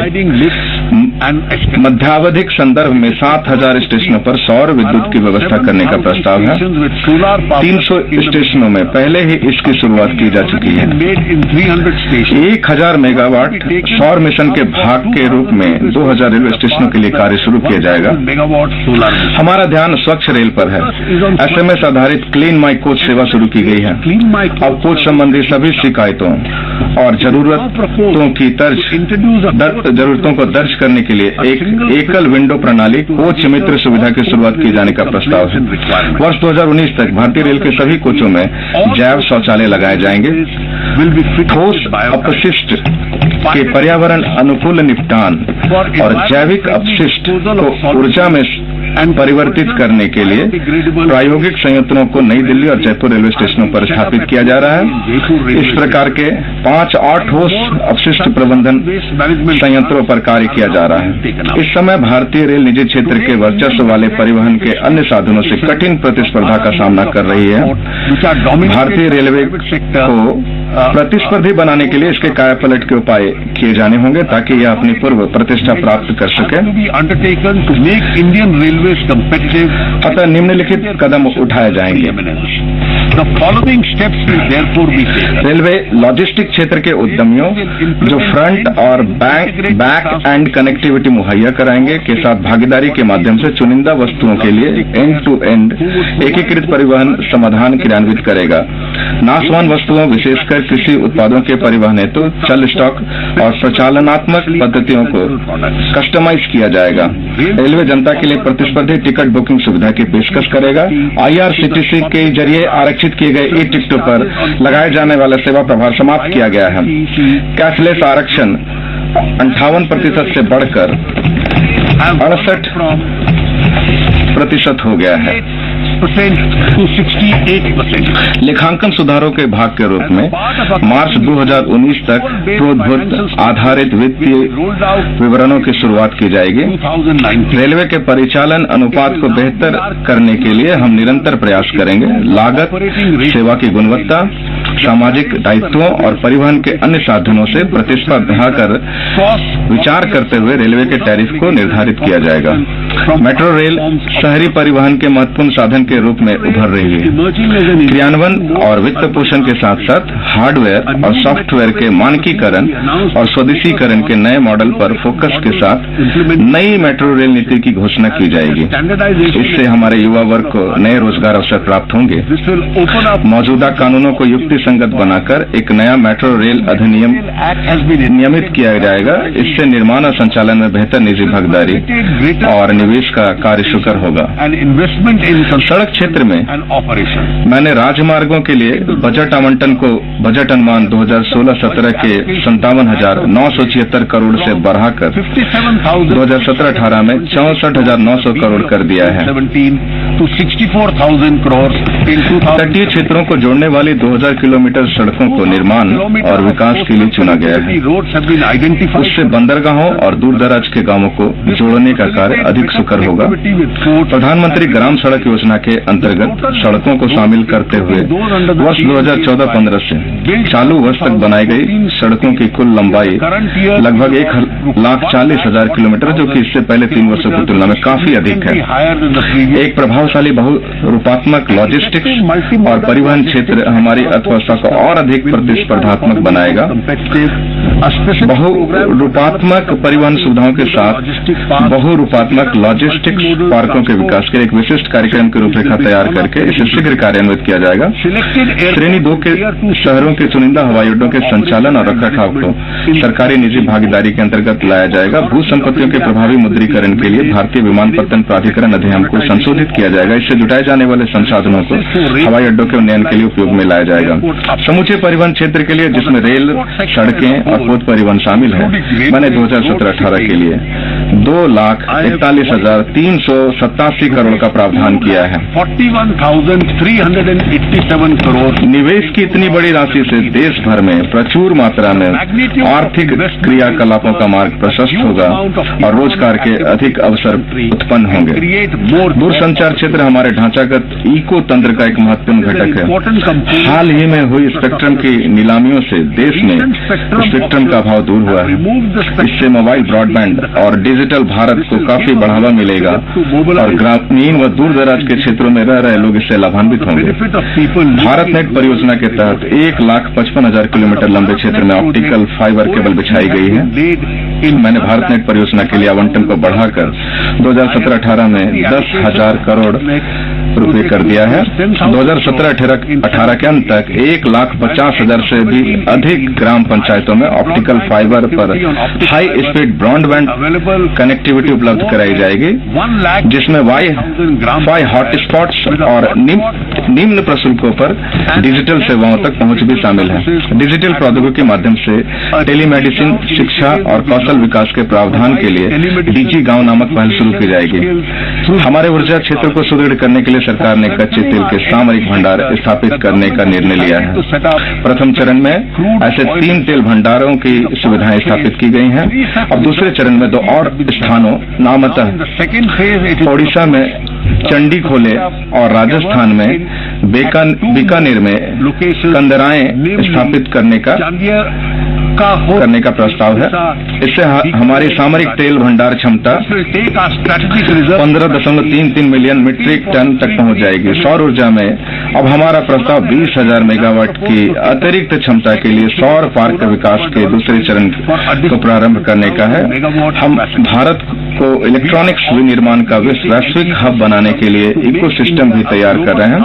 पिछले 2 वर्षों में इलेक्ट्रॉनिक्स विनिर्माण के 250 से अधिक निवेश प्राप्त हुए हैं, जिनमें कुल 1.26 लाख करोड़ की निवेश राशि शामिल है। विश्व के अनेक अग्रणी निवेशकों और मोबाइल विनिर्माताओं ने भारत में उत्पादन सुविधाएं स्थापित की हैं। अतः मैंने M6 और EDF जैसी प्रोत्साहन योजनाओं के लिए 2017-18 के आवंटन को पर्याप्त रूप से बढ़ाते हुए 745 करोड़ कर दिया है। यह इस क्षेत्र में अब तक का अतः मैंने M6 और EDF जैसी प्रोत्साहन योजनाओं के लिए 2017-18 के आवंटन को पर्याप्त रूप से बढ़ाते हुए 745 करोड़ कर दिया है। यह इस क्षेत्र में अब तक का सर्वाधिक आवंटन है। हमें इस प्रतिस्पर्धात्मक दुनिया में अपने निर्यात ढांचे पर विशेष तौर पर ध्यान देना होगा। निर्यात के लिए व्यापार अवसंरचना योजना टाइज नामक एक नई और पुनः तैयार की गई केंद्रीय योजना 2017-18 में आरंभ की जाएगी। वर्ष 2017-18 में अवसंरचनात्मक विकास के लिए किया गया कुल आवंटन 3,96,135 करोड़ है। 3,96,135। वित्तीय क्षेत्र। अब मैं वित्तीय क्षेत्र पर लौटता हूँ। इस क्षेत्र में TEC भारत एजेंडा में स्थिर और सुदृढ़ संस्थाओं के निर्माण पर विशेष बल दिया गया है। हम अनेक नए उपायों के जरिए अपने सुधारों का एजेंडा जारी रखेंगे। हमारी सरकार ने पिछले 2 वर्षों में प्रत्यक्ष विदेशी निवेश की नीति में पर्याप्त सुधार किए हैं। प्रत्यक्ष विदेशी निवेश में होने वाले कुल आगम का 90% से अधिक भाग स्वचालित मार्ग के माध्यम से आता है। विदेशी निवेश संवर्धन बोर्ड ने प्रत्यक्ष विदेशी निवेश संबंधों आवेदनों की ई-फाइलिंग और ऑनलाइन प्रोसेसिंग का कार्य सफलतापूर्वक कार्यान्वित किया है। अब हम ऐसी स्थिति में है कि निवेश संवर्धन बोर्ड को चरणबद्ध तरीके से समाप्त किया जा सकता है। इसलिए हमने 2017-18 में इसे समाप्त करने का निर्णय लिया है। इसके लिए रोड मैप अगले कुछ महीनों में घोषित किया जाएगा। इस बीच प्रत्यक्ष विदेशी निवेश नीति को और अधिक उदार बनाने पर विचार किया जा रहा है और यथा समय आवश्यक घोषणाएं की जाएंगी। वस्तु बाजारों में किसानों के लाभ के लिए और अधिक सुधार लाने की आवश्यकता है। वस्तुओं के व्यापार के लिए हाजिर बाजार और व्युत्पन्न बाजार को समेकित करने के लिए प्रचालन और विधायी ढांचे पर अध्ययन करने और इसके सृजन को बढ़ावा देने के लिए एक विशेषज्ञ समिति गठित की जाएगी। ई-नैम इस ढांचे का एक अभिन्न अंग होगा। अवैध जमा योजनाओं के संकट को कम करने के लिए मसौदा विधेयक को लोगों की जानकारी में लाया जाएगा और इसे अंतिम रूप दिए जाने के बाद शीघ्र ही लागू किया जाएगा। यहाँ गरीब और भोले भाले निवेशकों को बहु राज्य सहकारी सोसाइटी अधिनियम 2002 के विनियामक दोषों का लाभ उठाने वाली बेईमानी कंपनियों द्वारा प्रचालित अनेक संदिग्ध योजनाओं से बचाने की तत्काल आवश्यकता है। हम स्वच्छ भारत के अपने एजेंडे के रूप में विभिन्न हितधारकों के परामर्श से इस अधिनियम में संशोधन करेंगे। वित्तीय फर्मों के समाधान से संबंधित विधेयक को संसद के वर्तमान बजट में पेश किया जाएगा। इससे हमारे वित्तीय तंत्र को स्थिरता और लचीलापन मिलेगा। इससे विभिन्न वित्तीय संस्थाओं के उपभोक्ताओं के हितों की भी रक्षा होगी।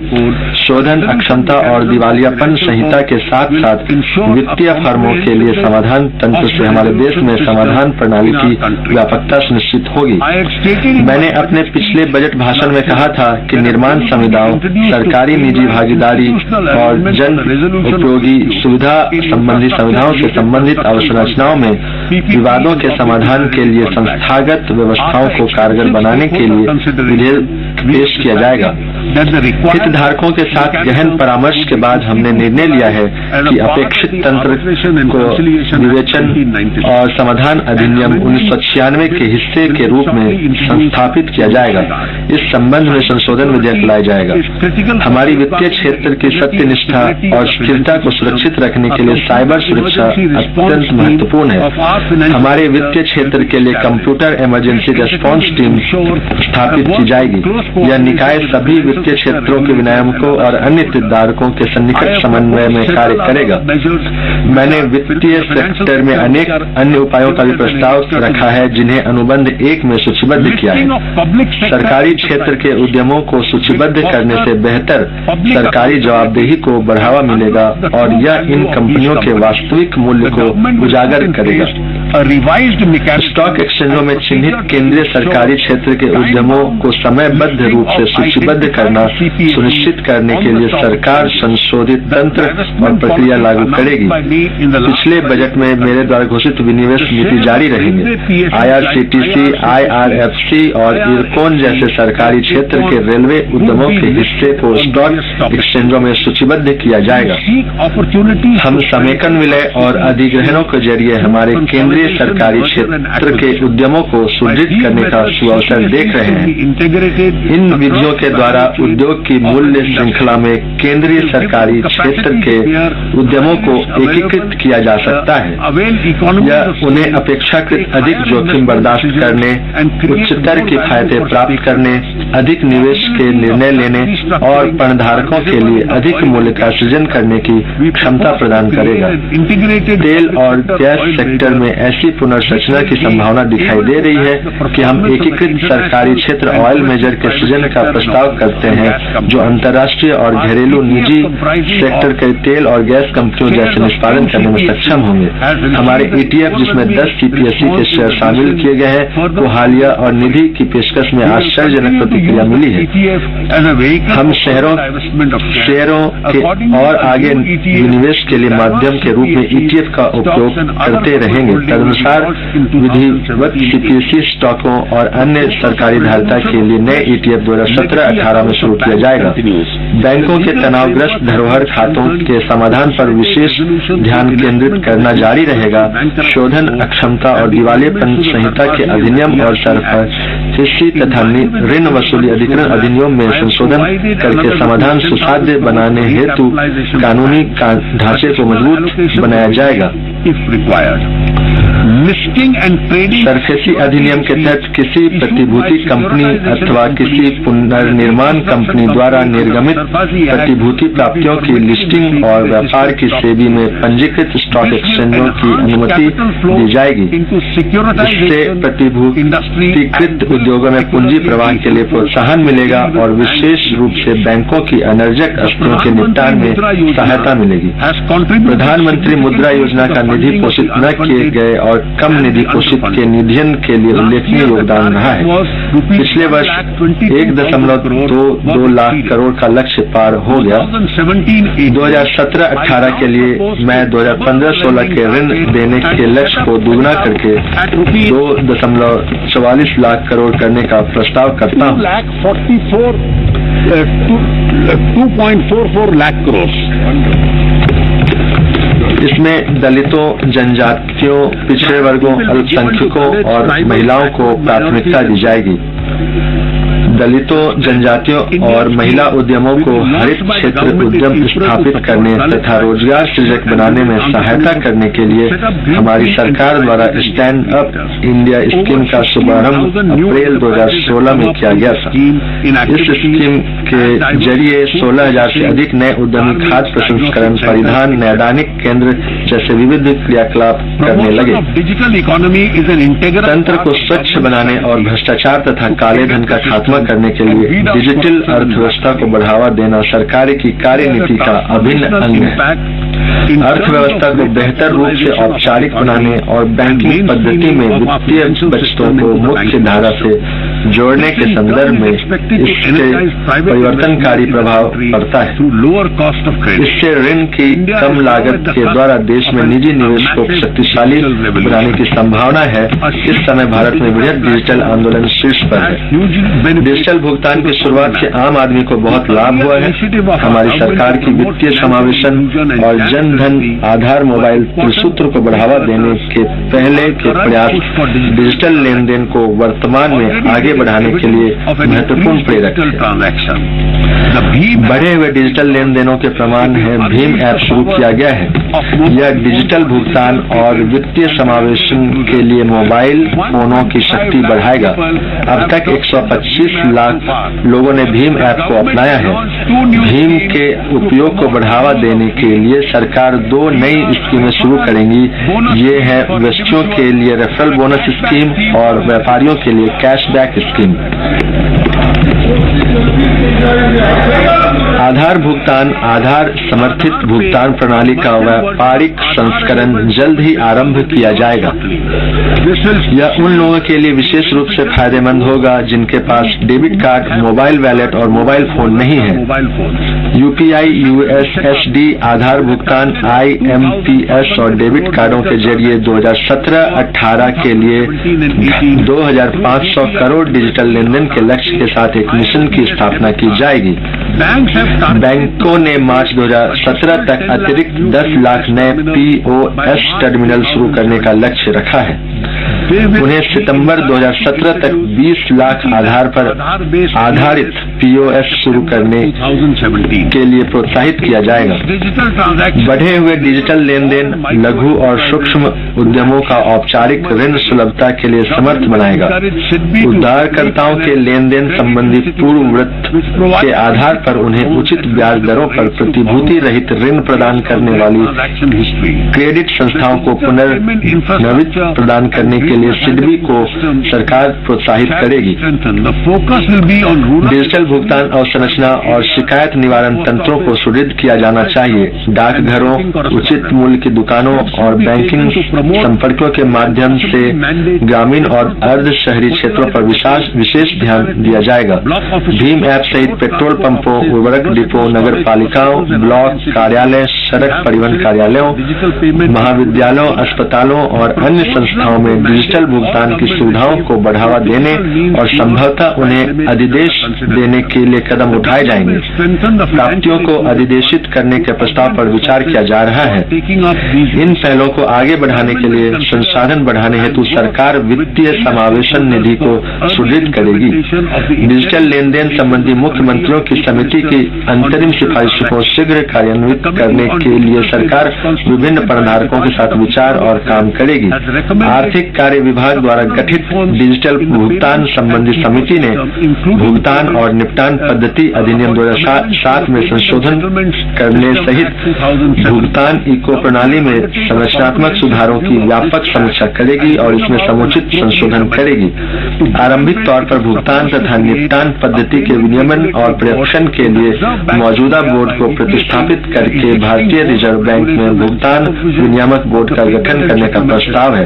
इसके लिए वित्त विधेयक 2017 में आवश्यक संशोधन करने का प्रस्ताव है। जैसे जैसे हम डिजिटल लेन देन और चेक भुगतान के पथ पर तेजी से बढ़ते हैं, हमें यह सुनिश्चित करने की जरूरत है कि बाउंस चेक को भुगतान प्राप्तकर्ता भुगतान लेने में समर्थ हो सके। इसलिए सरकार परक्राम में लिखित अधिनियम में उपयुक्त संशोधन करने के लिए विकल्प पर विचार कर रही है। अब मैं सरकारी सेवा की ओर आता हूँ। यहाँ हमारा ध्यान प्रभावी सरकार और दक्ष सेवा अदायगी पर है। हमने एलपीजी और केरोसिन उपभोक्ताओं को प्रत्यक्ष लाभ अंतरण से संबंधित मजबूत शुरुआत की है।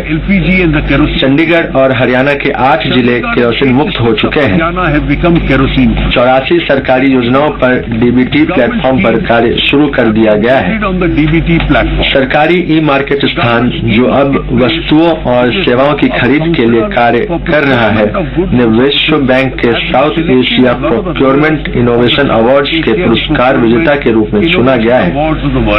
देश के दूर दराज के क्षेत्रों में रहने वाले हमारे नागरिकों को पासपोर्ट बनवाने और इससे संबंधित शिकायतों का समाधान कराने में बड़ी कठिनाइयां उठानी पड़ती हैं।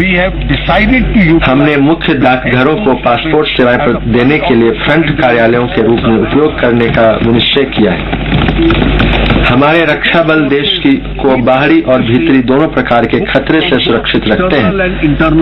अब एक केंद्रीकृत रक्षा यात्रा प्रणाली विकसित की गई है जिसके जरिए हमारे सैनिक और अधिकारी अपनी यात्रा टिकटें ऑनलाइन बुक कर सकते हैं।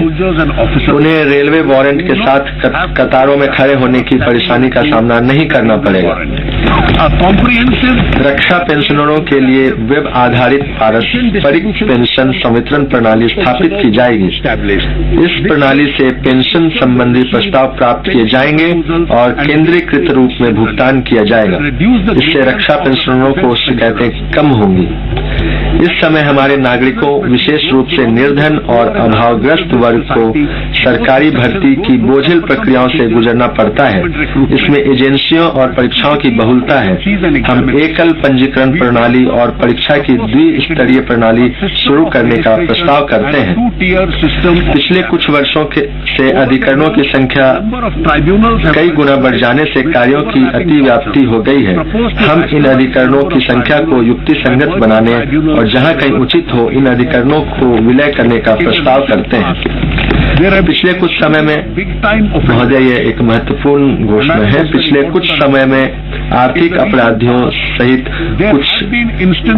कुछ बड़े अपराधियों के मामले सामने आए हैं जिनमें कानून की पकड़ से बचने के लिए कुछ लोग देश से पलायन कर गए हैं। हमें यह सुनिश्चित करना है कि कानून को अपना काम करने दिया जाए। अतः सरकार ऐसे व्यक्तियों के देश के भीतर स्थित संपत्तियों को तब तक जब्त करने के लिए विधायी परिवर्तन या कोई नया कानून लाने पर विचार कर रही है जब तक वे समुचित विधिक मंच के क्षेत्राधिकार में उपस्थित न हो जाए। यह कहने की आवश्यकता नहीं कि ऐसे मामलों में सभी आवश्यक संवैधानिक सुरक्षा उपायों का अनुसरण किया जाएगा। हमारी सरकार सरकारी सेवा के मानकों में सुधार लाने और पारदर्शी शासन के लिए प्रतिबद्धता बनाए रखेगी। जनता की सेवा करना राष्ट्रपिता महात्मा गांधी की आजीवन प्रतिबद्धता थी। हम महात्मा की 150वीं जन्मशती की ओर बढ़ रहे हैं। हम इस समारोह को यथोचित ढंग से मनाने हेतु हर संभव कदम उठाएंगे। इसके लिए माननीय प्रधानमंत्री जी की अध्यक्षता में एक उच्च स्तरीय समिति बनाने का प्रस्ताव है। हम इस वर्ष चंपारण सत्याग्रह के शताब्दी वर्ष को स्मरण उत्सव के रूप में मनाएंगे। भारत सरकार 2017 में साबरमती आश्रम की उपयुक्त तरीके से 100वीं वर्षगांठ मनाने के लिए गुजरात सरकार की सहायता करेगी। 200 वर्ष पूर्व 1817 में ओडिशा के खुर्दा में बख्शी जगबंधु के नेतृत्व में सैनिकों ने पराक्रमी विद्रोह किया था। हम इसका भी उपयुक्त ढंग से स्मरण उत्सव मनाएंगे।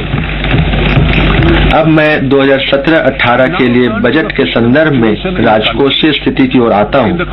2017-18 के बजट में 21.47 लाख करोड़ का कुल व्यय रखा गया है। 2017-18 has been placed at rupees 21,47,000. व्यय के आयोजन विभिन्न वर्गीकरण को समाप्त करने से अब पूरा ध्यान राजस्व और पूंजी व्यय पर है। मैंने पूंजी व्यय के लिए आवंटन में पिछले वर्ष की तुलना में 25.4% की बढ़ोतरी की है। इसके गुणात्मक प्रभाव होंगे और उच्चतर वृद्धि होगी। राज्यों और विधानसभा वाले संघ राज्य क्षेत्रों को बजट अनुमान 2016-17 में 3.60 लाख करोड़ की तुलना में कुल 4.11 लाख करोड़ के संसाधन अंतरित किए जा रहे हैं। lakh crores in the B. महत्वपूर्ण क्षेत्रों और योजनाओं के लिए आवंटनों और राज्यों को संसाधनों के अंतरण का ब्यौरा मेरे भाषण के अनुबंध 2 में दिया गया है। मैंने 2017-18 में विभिन्न बजट घोषणाओं और अन्य नई योजनाओं को कार्यान्वित करने के लिए आर्थिक कार्य विभाग के अंतर्गत 3000 करोड़ का प्रावधान किया है। पेंशनों को छोड़कर रक्षा व्यय के लिए मैंने रक्षा पूंजी हेतु 86,000 मैं पुनः दोहराता हूँ, पेंशनों को छोड़कर रक्षा व्यय के लिए मैंने रक्षा पूंजी हेतु 86,488 करोड़ सहित 2,74,114 करोड़ की राशि मुहैया कराई है।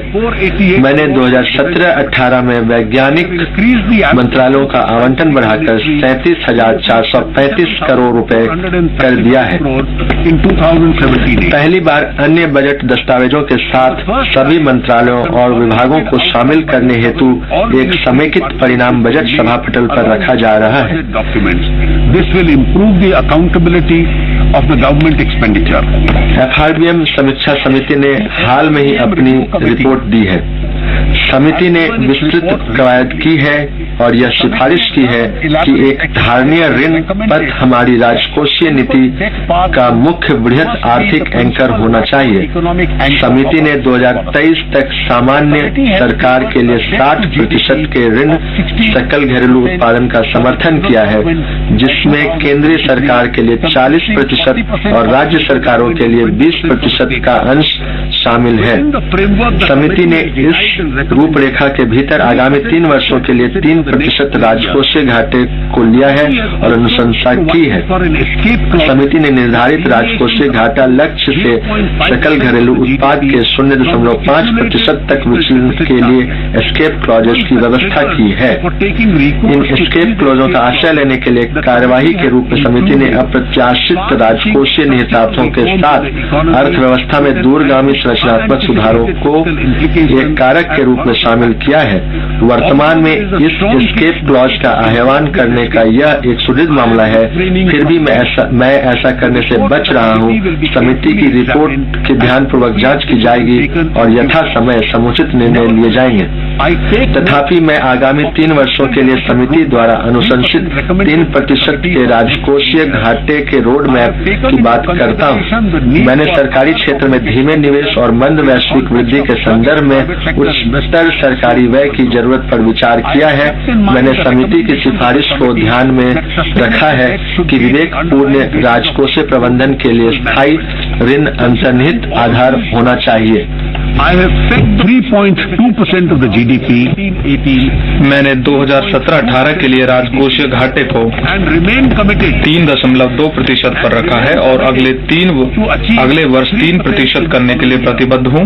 इस क्रमिक दृष्टिकोण के साथ मैंने सरकारी निवेश की आवश्यकताओं से समझौता किए बिना राजकोषीय समेकन का अनुपालन सुनिश्चित किया है।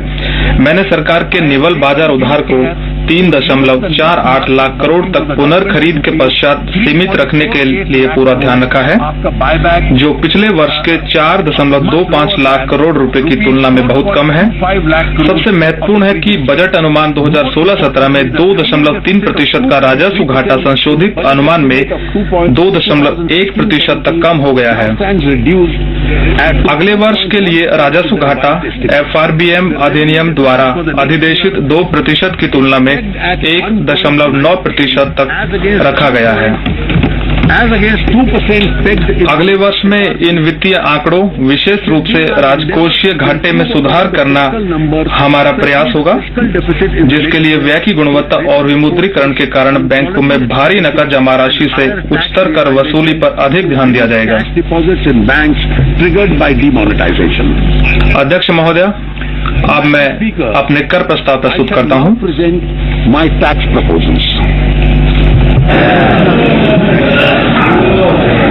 India's tax to GDP rate. Bharat का कर सकल घरेलू उत्पाद अनुपात बेहद कम है और प्रत्यक्ष कर अप्रत्यक्ष कर अनुपात सामाजिक न्याय की दृष्टि से इष्टतम नहीं है। मैं आपके समक्ष कतिपय ऐसे आंकड़े प्रस्तुत करता हूं जो यह इंगित करते हैं कि हमारा प्रत्यक्ष कर संग्रहण भारतीय अर्थव्यवस्था के आय और उपभोग पैटर्न के अनुरूप नहीं है। with the income and expenditure असंगठित क्षेत्र के रोजगार में लगे अनुमानित 4.2 करोड़ व्यक्तियों की तुलना में वेतन से प्राप्त आय के संबंध में विवरणी प्रस्तुत करने वाले व्यक्तियों की संख्या केवल 1.74 करोड़ है। भारत में छोटे मोटे कारोबार करने वाले अनौपचारिक क्षेत्र के व्यक्तिगत उद्यमों और फर्मों की संख्या 5.6 करोड़ होने के विपरीत इस श्रेणी द्वारा प्रस्तुत विवरणियों की संख्या केवल 1.81 करोड़ है।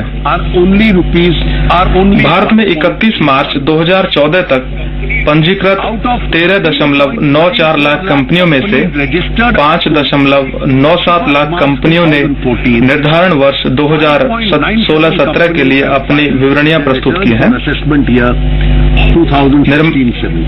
निर्धारण वर्ष 2016-17 के लिए अब तक अपनी विवरणियां प्रस्तुत करने वाली 5.97 लाख कंपनियों में से लगभग 2.7 लाख कंपनियों ने हानि अथवा शून्य आय दर्शाई है। 2.85 लाख कंपनियों ने कर पूर्व लाभ 1 करोड़ से कम दर्शाया है। 28,667 कंपनियों द्वारा लाभ की राशि 1 करोड़ से 10 करोड़ रुपए के बीच दर्शाई गई है और केवल 7,781 कंपनियों को कर पूर्व लाभ 10 करोड़ से अधिक लाभ हुआ है। 2015-16 में कर विवरणियां प्रस्तुत करने वाले 3.7 करोड़ व्यक्तियों में से 99 लाख व्यक्ति 2.5 लाख रुपए प्रति वर्ष की छूट सीमा से कम आय दर्शाते हैं। 1.95 करोड़ व्यक्ति 2.5 लाख रुपए से 5 लाख रुपए के बीच आय दर्शाते हैं। 52 लाख व्यक्ति 5 लाख से 10 लाख रुपए के बीच आय दर्शाते हैं और केवल 24 लाख लोग 10 लाख से अधिक आय दर्शाते हैं। 5 लाख रुपए में से अधिक आय 5 लाख रुपए से अधिक आय घोषित करने वाले 76 लाख व्यक्तिगत निर्धारतियों में से 56 लाख वेतन भोगी वर्ग में हैं। 26 lakh are in the salaried class. Income disclose करते हैं साल की, जिसमें से 56 लाख वेतन भोगी है। इनकम डिस्क्लोज करते हैं, बाकी सिर्फ 20 लाख है व्यापार व्यवसाय प्रोफेशनल सब मिला के। The number of people professional सब मिला के पूरे देश में 50 लाख से अधिक आय दर्शाने वाले लोगों की संख्या केवल 1.72 लाख है। ओनली 1.72 लाख। हम इस तथ्य से तुलना कर सकते हैं कि विगत 5 वर्षों में 1.25 करोड़ से अधिक कारें बेची गई हैं और 5 crore cars have been sold. और व्यवसाय या पर्यटन के लिए विदेश जाने वाले भारतीय नागरिकों की संख्या वर्ष 2015 में 2 करोड़ है। और tourism was 2 crores in the year 2015. इन सभी आंकड़ों से हम यह निष्कर्ष निकाल सकते हैं कि हमारा समाज व्यापक रूप से कर अनुपालन न करने वाला समाज है। अर्थव्यवस्था में नकदी की प्रचुरता की वजह से लोगों के लिए अपने करों से बचना संभव होता है। जब बहुत ज्यादा लोग कर चोरी करते हैं तो इनके हिस्से का भार उन लोगों पर पड़ता है जो ईमानदार हैं और कर देते हैं। आफ्टर डिमोनेटाइजेशन, विमुद्रीकरण के बाद लोगों द्वारा पुरानी मुद्रा में जमा की गई राशियों के संबंध में प्राप्त आंकड़ों का प्रारंभिक विश्लेषण एक सारगर्भित तस्वीर प्रस्तुत करता है। 8 नवंबर से 30 दिसंबर 2016 तक की अवधि के दौरान लगभग 1.09 करोड़ खातों में 2 लाख रुपए और 80 लाख रुपए के बीच राशियां जमा की गई थी और औसत जमा अमाप 5.03 लाख था। That was an average deposit of rupees 5.0. 80 lakh से अधिक के बीच Deposits of more than 80 lakh से अधिक की राशियां 3.31 करोड़ के औसत जमा अमाप के साथ 1.48 लाख खातों में जमा कराई गई और इन आंकड़ों की छानबीन से हमें कर के दायरे का विस्तार करने और राजस्व बढ़ाने में अत्यधिक सहायता प्राप्त होगी, जो विमुद्रीकरण का एक उद्देश्य था।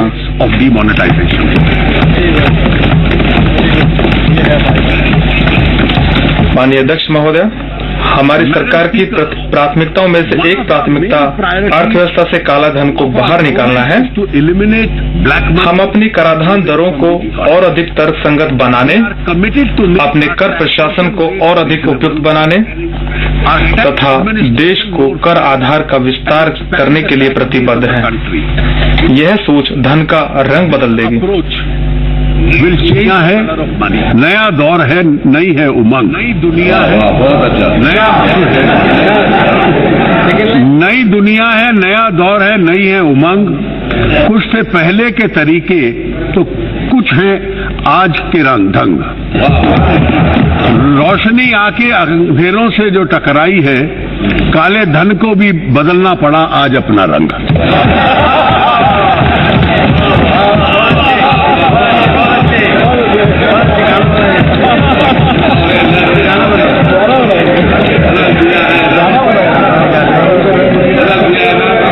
The net tax revenue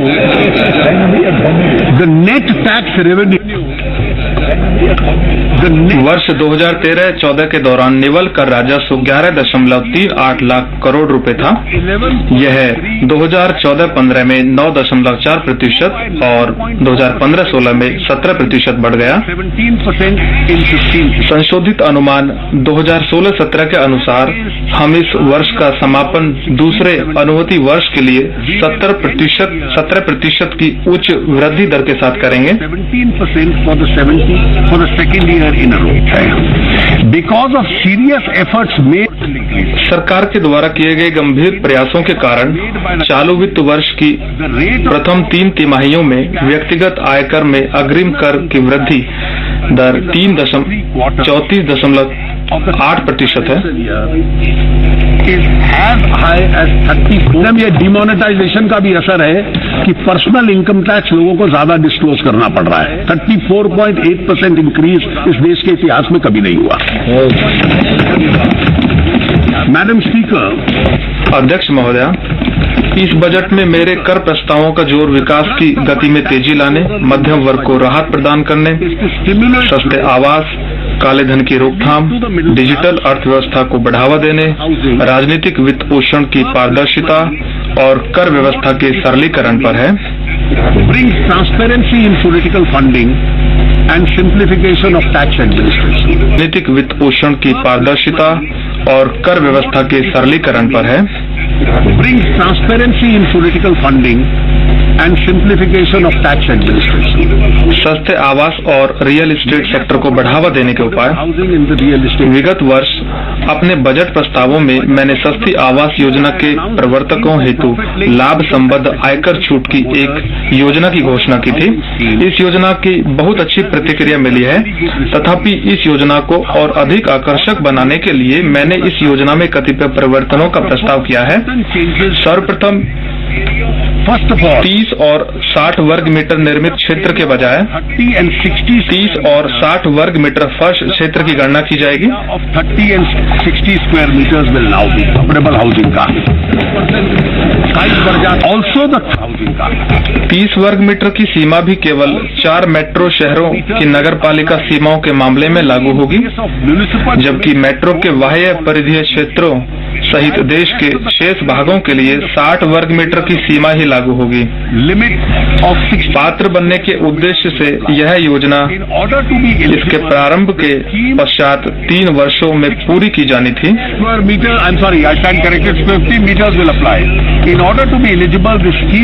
मेरा इस अवधि को बढ़ाकर 5 वर्ष करने का प्रस्ताव है। वर्तमान में पूर्णता प्रमाण पत्र प्राप्त करने के पश्चात कब्जा न लिए गए मकान नोशनल किराया आय पर कर के अध्याधीन है। जिन बिल्डरों के लिए निर्मित मकान व्यवसाय में लगी पूंजी है, मेरा उनके लिए यह नियम पूर्णतः प्रमाण पत्र प्राप्त होने वाले वर्ष के समाप्त होने के 1 वर्ष बाद ही लागू करने का प्रस्ताव है, ताकि उन्हें अपनी इन्वेंट्री के परिनिर्धारण हेतु कुछ समय मिल सके। हम भूमि और इमारत के संबंध में पूंजीगत लाभ कराधान उपबंधों में अनेक परिवर्तन करने का भी प्रस्ताव करते हैं। अचल संपत्ति से लाभ पर विचार करने हेतु धारणी अवधि इस समय दीर्घावधि 3 वर्ष है, इसे घटाकर 2 वर्ष किए जाने का प्रस्ताव है। अचल संपत्ति सहित आस्तियों की सभी श्रेणियों के लिए सूचीकरण के लिए आधार वर्ष भी 1/4/1981 से बदलकर 1/4/2001 किए जाने के प्रस्ताव है। इस कदम से पूंजीगत लाभ कर देयता काफी घटेगी, जबकि आस्तियों की गतिशीलता को प्रोत्साहन मिलेगा। हमारी यह भी योजना है कि वित्तीय लिखतों के उस समूह का विस्तार किया जाए जिसमें कर की अदायगी किए बिना पूंजीगत लाभों का निवेश किया जा सके। संपत्ति के विकास हेतु हस्ताक्षरित संयुक्त विकास करार के लिए प्रतिफल प्राप्त होने वाले वर्ष में पूंजीगत लाभ कर अदा करने की बाध्यता उत्पन्न हो जाएगी। Only in the year the project is completed. Andhra Pradesh राज्य की नई राजधानी भूमि अधिग्रहण अधिनियम का प्रयोग किए बगैर नई भूमि पूलिंग व्यवस्था द्वारा बसाई जा रही है। An innovative land pooling mechanism without मैं 2/6/2014 को जिस दिन आंध्र प्रदेश राज्य का पुनर्गठन किया गया था, holding land भूमि के धारक व्यक्तियों और जिनकी भूमि सरकारी योजना के अंतर्गत राजधानी शहर बसाने के लिए ली जा रही है, उनके लिए पूंजी लाभ कर से छूट देने का प्रस्ताव करता हूं। concessional withholding विदेशी वाणिज्यिक उधारों अथवा बांडों और सरकारी प्रतिभूतियों में विदेशी कंपनियों द्वारा उपार्जित ब्याज पर 5% रियायती विथहोल्डिंग दर प्रभावित की जा रही है। यह रियायत 30/6/2017 तक उपलब्ध है। मैं इसे 30/6/2020 तक बढ़ाने का प्रस्ताव करता हूं। यह लाभ रुपया मूल्य वर्गित बांडों को भी दिया जाता है। सरकार ने पिछले साल कुछ शर्तों के साथ स्टार्टअप को आयकर रियायतें भी दी थी।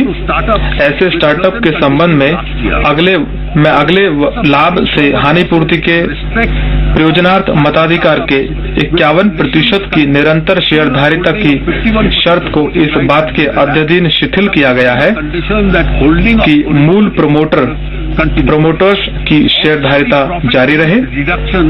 इसके अतिरिक्त स्टार्टअप को 5 वर्ष में से 3 वर्ष के लिए उपलब्ध लाभ संबद्ध कटौती रियायत को बदलकर 7 वर्ष में से 3 वर्ष किया जा रहा है। वर्तमान में न्यूनतम वैकल्पिक दर यानी मैट अग्रिम कर के रूप में लगाया जाता है। मैट समाप्त करने की पुरजोर मांग है।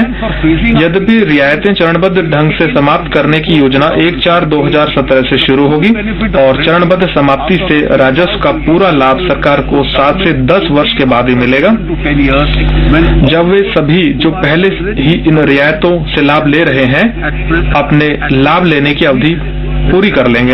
इसलिए वर्तमान में मैट समाप्त करना या कम करना व्यावहारिक नहीं है। तथापि आगामी वर्षों में मैट क्रेडिट का प्रयोग करने के लिए कंपनियों को छूट देने के लिए मैं मैट को वर्तमान में 10 वर्ष की बजाय 15 वर्ष की अवधि तक और चलाने का प्रस्ताव करता हूं। मैंने 2015 में अपने बजट प्रस्तावों में घोषणा की थी कि मैं कारपोरेट आय कर की दर धीरे धीरे बढ़ाकर 25% पर लाऊंगा। 2016 के बजट में मैंने उन कंपनियों जिनका कारोबार 5 करोड़ से कम है के मामले में 1% कटौती की घोषणा की थी। उसी बजट में मैंने यह घोषणा भी की थी कि वे नई विनिर्माण कंपनियां जो किसी छूट का लाभ नहीं लेती हैं उन पर सिर्फ 25% आयकर प्रभावित किया जाएगा। मध्यम और लघु उद्यम अधिकतर आर्थिक कार्यकलाप करते हैं और लोगों को अधिकतम रोजगार उपलब्ध कराने में भी सहायक हैं। तथापि क्योंकि उन्हें अधिक रियायतें नहीं मिलती हैं, वे बड़ी कंपनियों की तुलना में ज्यादा कर देते रहते हैं। वित्त वर्ष 2015-16 के डाटा के अनुसार 1 करोड़ से कम लाभ कमाने वाली 2.85 लाख कंपनियां 30.26 प्रभावी कर दर अदा करती हैं, जबकि 500 करोड़ से अधिक लाभ कमाने वाली 298 कंपनियां 25.90 प्रभावी कर अदा करती हैं। एमएसएमई कंपनियों को और व्यवहार्य बनाने के लिए और फर्मों को भी कंपनियों के बदलने के लिए प्रोत्साहित करने हेतु मैं 50 करोड़ रुपए तक का वार्षिक कारोबार करने वाली छोटी कंपनियों का आयकर घटाकर 25% करने का प्रस्ताव करता हूं।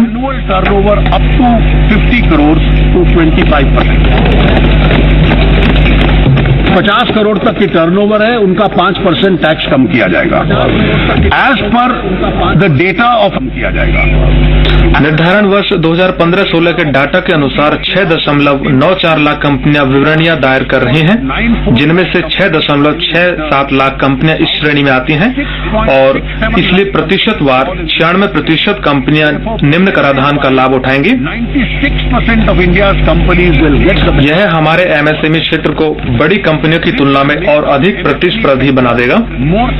इस उपाय से परित्यक्त राजस्व का अनुमान 7,200 करोड़ प्रति वर्ष होने की आशा है।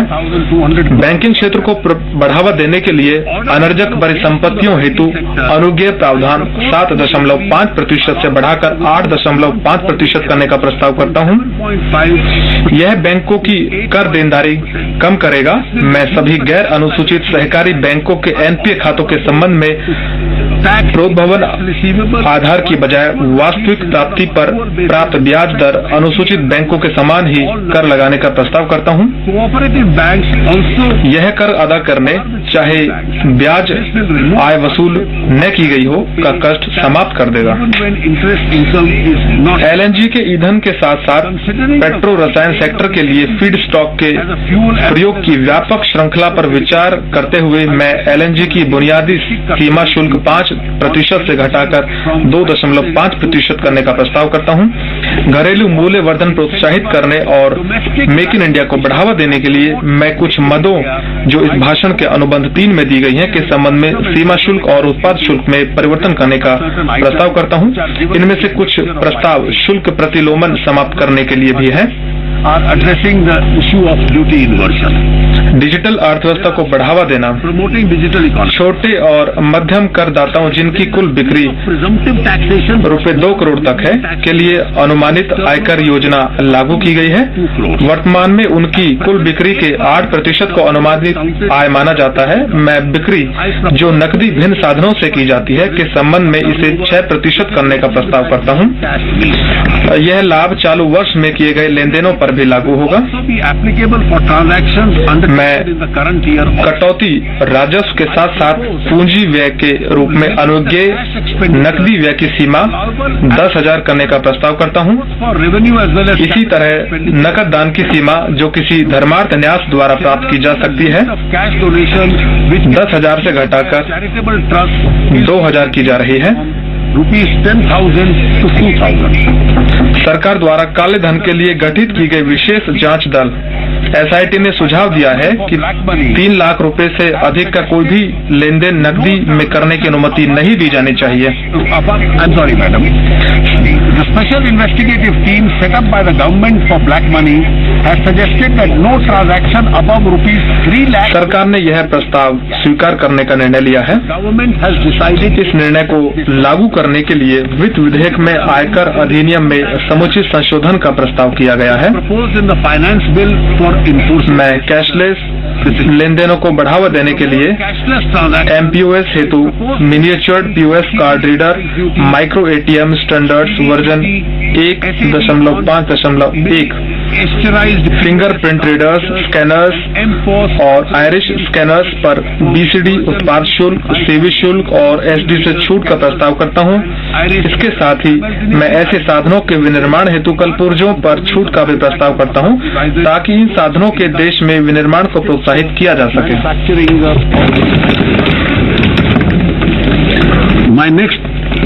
मेरा अगला मुद्दा जो है वो चुनावी वित्त पोषण में पारदर्शिता से संबंधित है। इसमें चुनावी वित्त पोषण में पारदर्शिता आएगी। Transparency in political funding. Bharat विश्व में सबसे बड़ा लोकतांत्रिक देश है।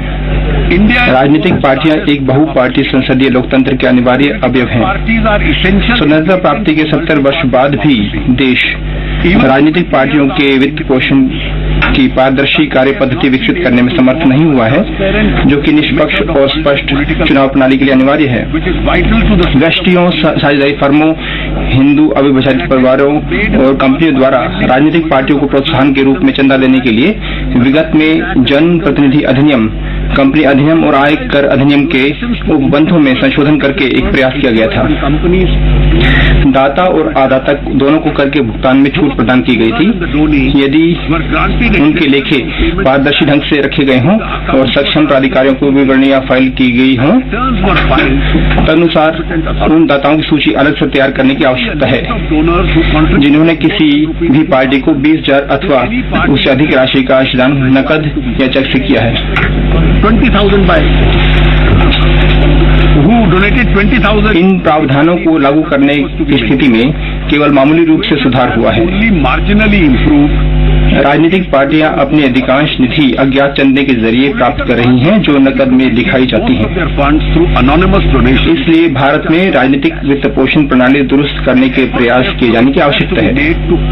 दाताओं ने भी चेक या अन्य पारदर्शी पद्धतियों द्वारा चंदा देने में अरुचि दिखाई है क्योंकि इससे उनकी पहचान उजागर होती है तथा इसके प्रतिकूल परिणाम हो सकते हैं। इसलिए मैं राजनीतिक पार्टियों की वित्त पोषण प्रणाली दुरुस्त करने के प्रयास के रूप में निम्नलिखित योजनाओं का प्रस्ताव रखता हूँ। निर्वाचन आयोग द्वारा दिए गए सुझाव के अनुपालन में एक राजनीतिक पार्टी एक व्यक्ति से नकद चंदे के रूप में अधिकतम 2,000 रुपए की राशि प्राप्त कर सकती है। political party can receive will be 2,000 from any one source.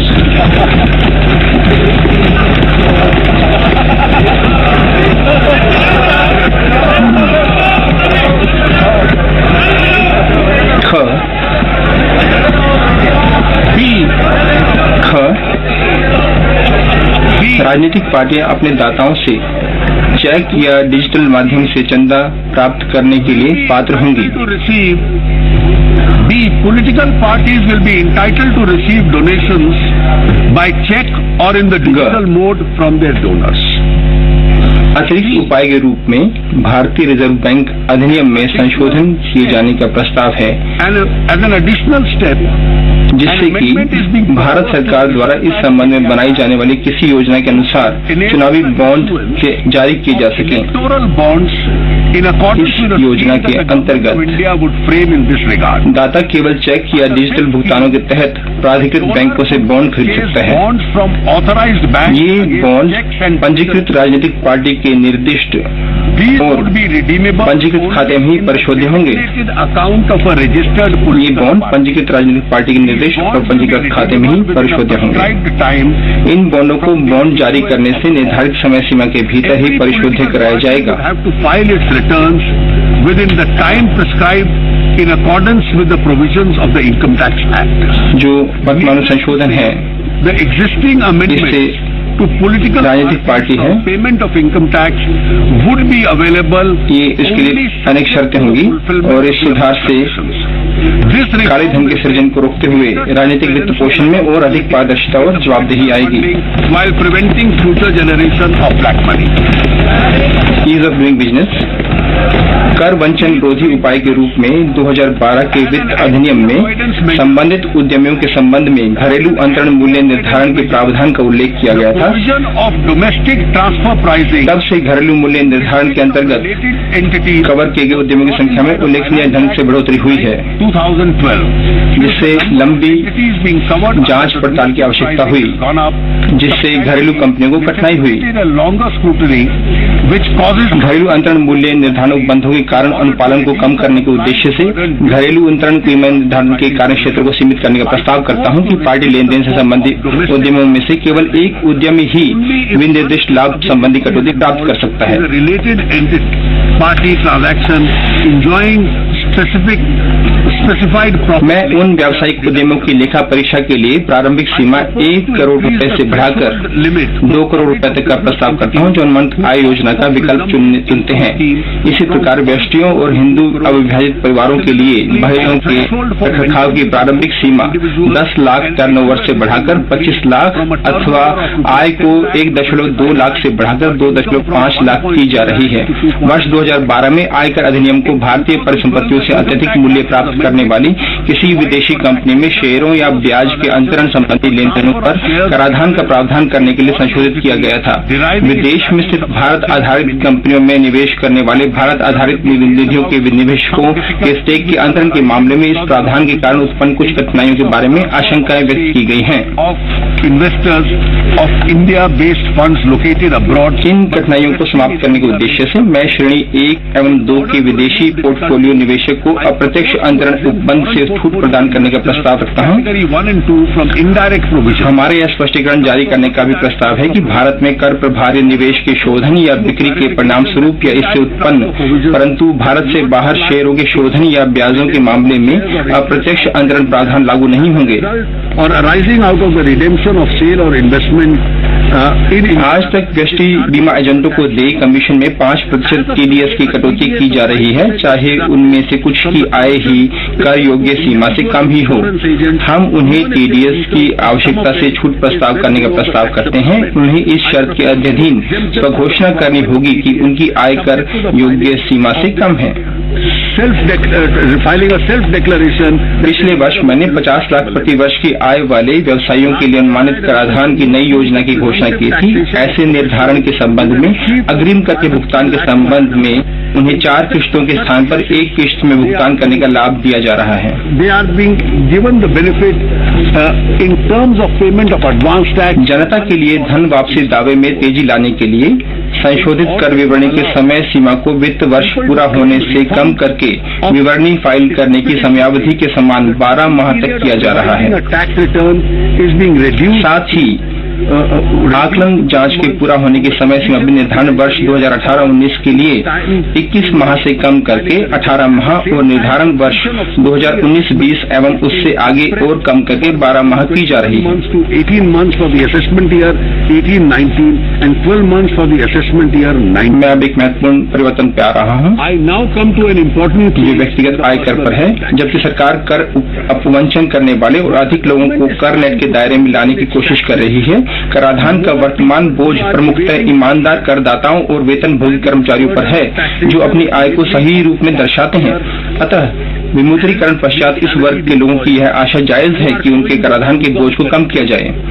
इसके अतिरिक्त यह भी तर्क दिया गया है कि यदि स्लैब के लिए कराधान की दर को नाममात्र रखा जाए तो अनेक और लोग कर नेट के अंतर्गत आना चाहेंगे। That if nominal rate of taxation is kept at a lower slab, more people will prefer। इसलिए मैं 2.5 लाख से 5 लाख तक की आय वाले व्यष्टि निर्धारितों के लिए कराधान की मौजूदा दर को 10% से घटाकर 5% करने का प्रस्ताव करता हूँ। इंडिविजुअल असेसीज इससे 5 लाख से कम आय वाले सभी व्यक्तियों की कर देयता घटकर 0 छूट सहित या इसकी मौजूदा देयता की 50% रह जाएगी। लाभ की पुनरावृत्ति को रोकने के लिए लाभार्थियों के उसी समूह को उपलब्ध छूट के मौजूदा लाभ को घटाकर 2500 रुपए किया जा रहा है, जो कि 3.5 लाख तक की आय वाले निर्धारितों के लिए उपलब्ध है। और 50% ऑफ द इन दोनों उपायों का संयुक्त प्रभाव यह होगा कि प्रति वर्ष 3 लाख तक की आय वाले व्यक्तियों के लिए कर देयता 0 होगी। To the same group of beneficiaries being reduced to 2500 available only if to be assessees with income of। इसका संयुक्त प्रभाव ये होगा कि प्रति वर्ष 3 लाख तक की आय वाले व्यक्तियों के लिए कर देयता 0 होगी और 3 लाख से 3.5 लाख तक की आय वाले व्यक्तियों के लिए कर देयता मात्र 2,500 रुपए होगी। यदि धारा 80 ग के तहत 1.5 लाख की सीमा निवेश के लिए पूर्णतः प्रयोग किया जाता है तो 4.5 लाख की आय वाले लोगों के लिए कर 0 होगा। क्योंकि 5 लाख तक की आय वाले लोगों को कराधान देयता को घटाकर आधा किया जा रहा है, बाद की स्लैबों में अन्य श्रेणियों के सभी करदाताओं को भी प्रति व्यक्ति 12,500 रुपए का एक समान लाभ मिलेगा। will also get a uniform benefit। इस उपाय के चलते परित्यक्त कर की कुल राशि 15,500 करोड़ बनती है।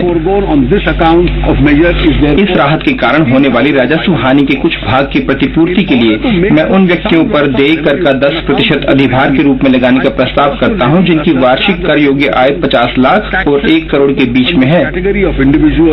whose annual taxable income 1 crore से अधिक अर्जित करने वाले व्यक्तियों पर कर का 15% का मौजूदा अधिभार जारी रहेगा।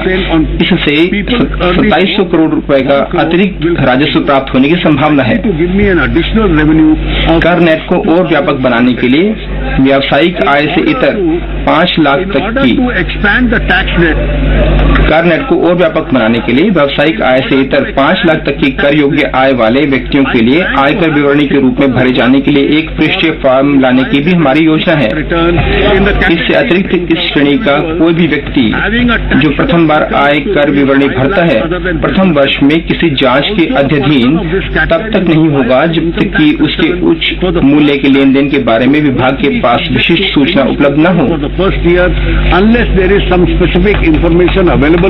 मैं भारत के सभी नागरिकों से अपील करता हूं कि यदि उनकी आय 2.5 लाख से 5 लाख तक के सबसे निचले स्लैब के अंतर्गत आती है तो 5% कर की छोटी सी अदायगी करते हुए राष्ट्र निर्माण में भागीदार बने।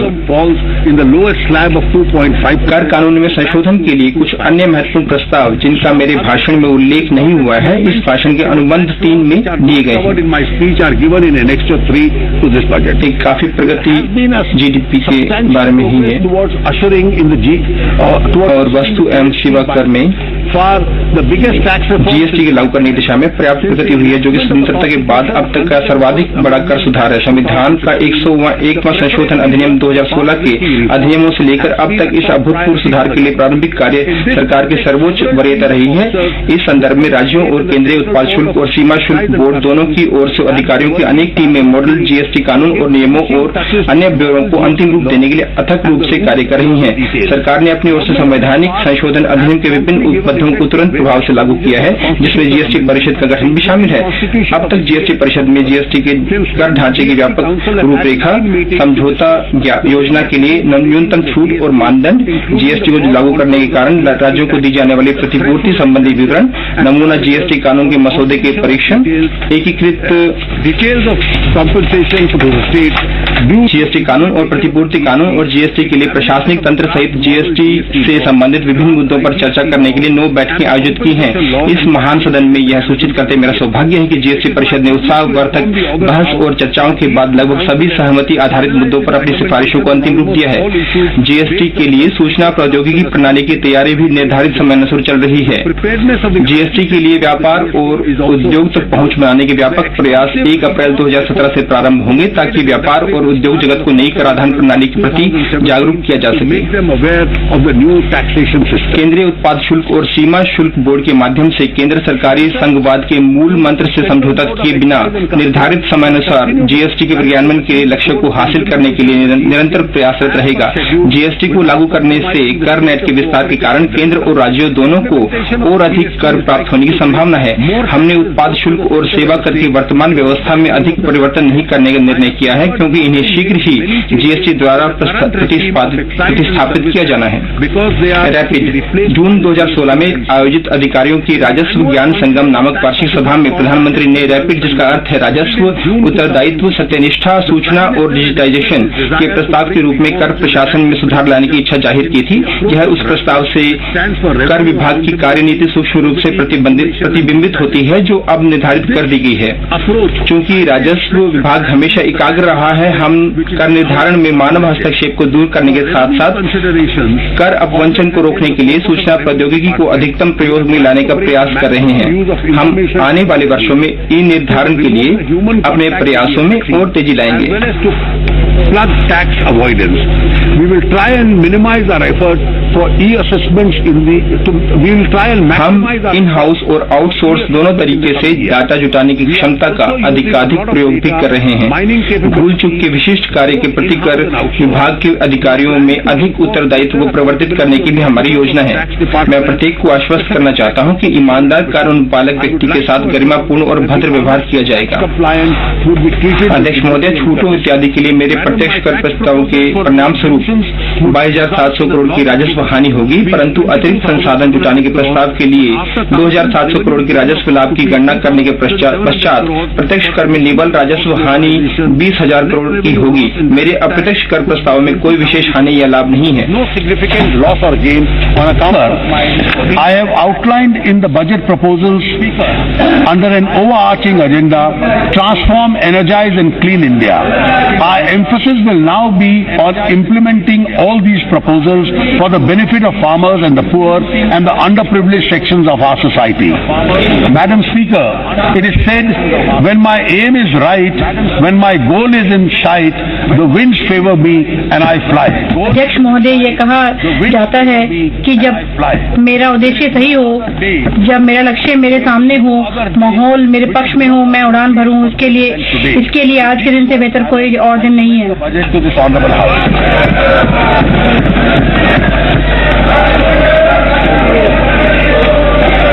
मंत्री जी। Yes, Minister, table the statement. मत संख्या 2। Item number 2. वक्तव्य रखिए। महोदय, मैं प्रस्ताव करता हूँ सदन में जो धारा 3 के अंतर्गत जो वित्तीय दायित्व हैं 2003 का आर्थिक फ्रेमवर्क संबंधित मीडियम टर्म फिस्कल राजकोषीय नीति और राजकोषीय नीति संबंधित वक्तव्य को मैं सभा रखता हूँ। अध्यक्ष जी, मैं प्रस्ताव करता हूँ कि मुझे वित्तीय बजट को मुझे प्रस्तुत करने का अवसर दिया जाए। माननीय सदस्य, माननीय मंत्री जी को अनुमति दी जाए। जो पक्ष में है वो हाँ कहें, जो विरोध में ना कह सकते हैं। मेरे ख्याल से हाँ वाले अधिक हैं। अनुमति दी जाती है। माननीय मंत्री जी, अब आप। महोदय, मैं विधेयक को प्रस्तावित करता हूँ। Madam, I introduce the bill. आप सदन की बैठक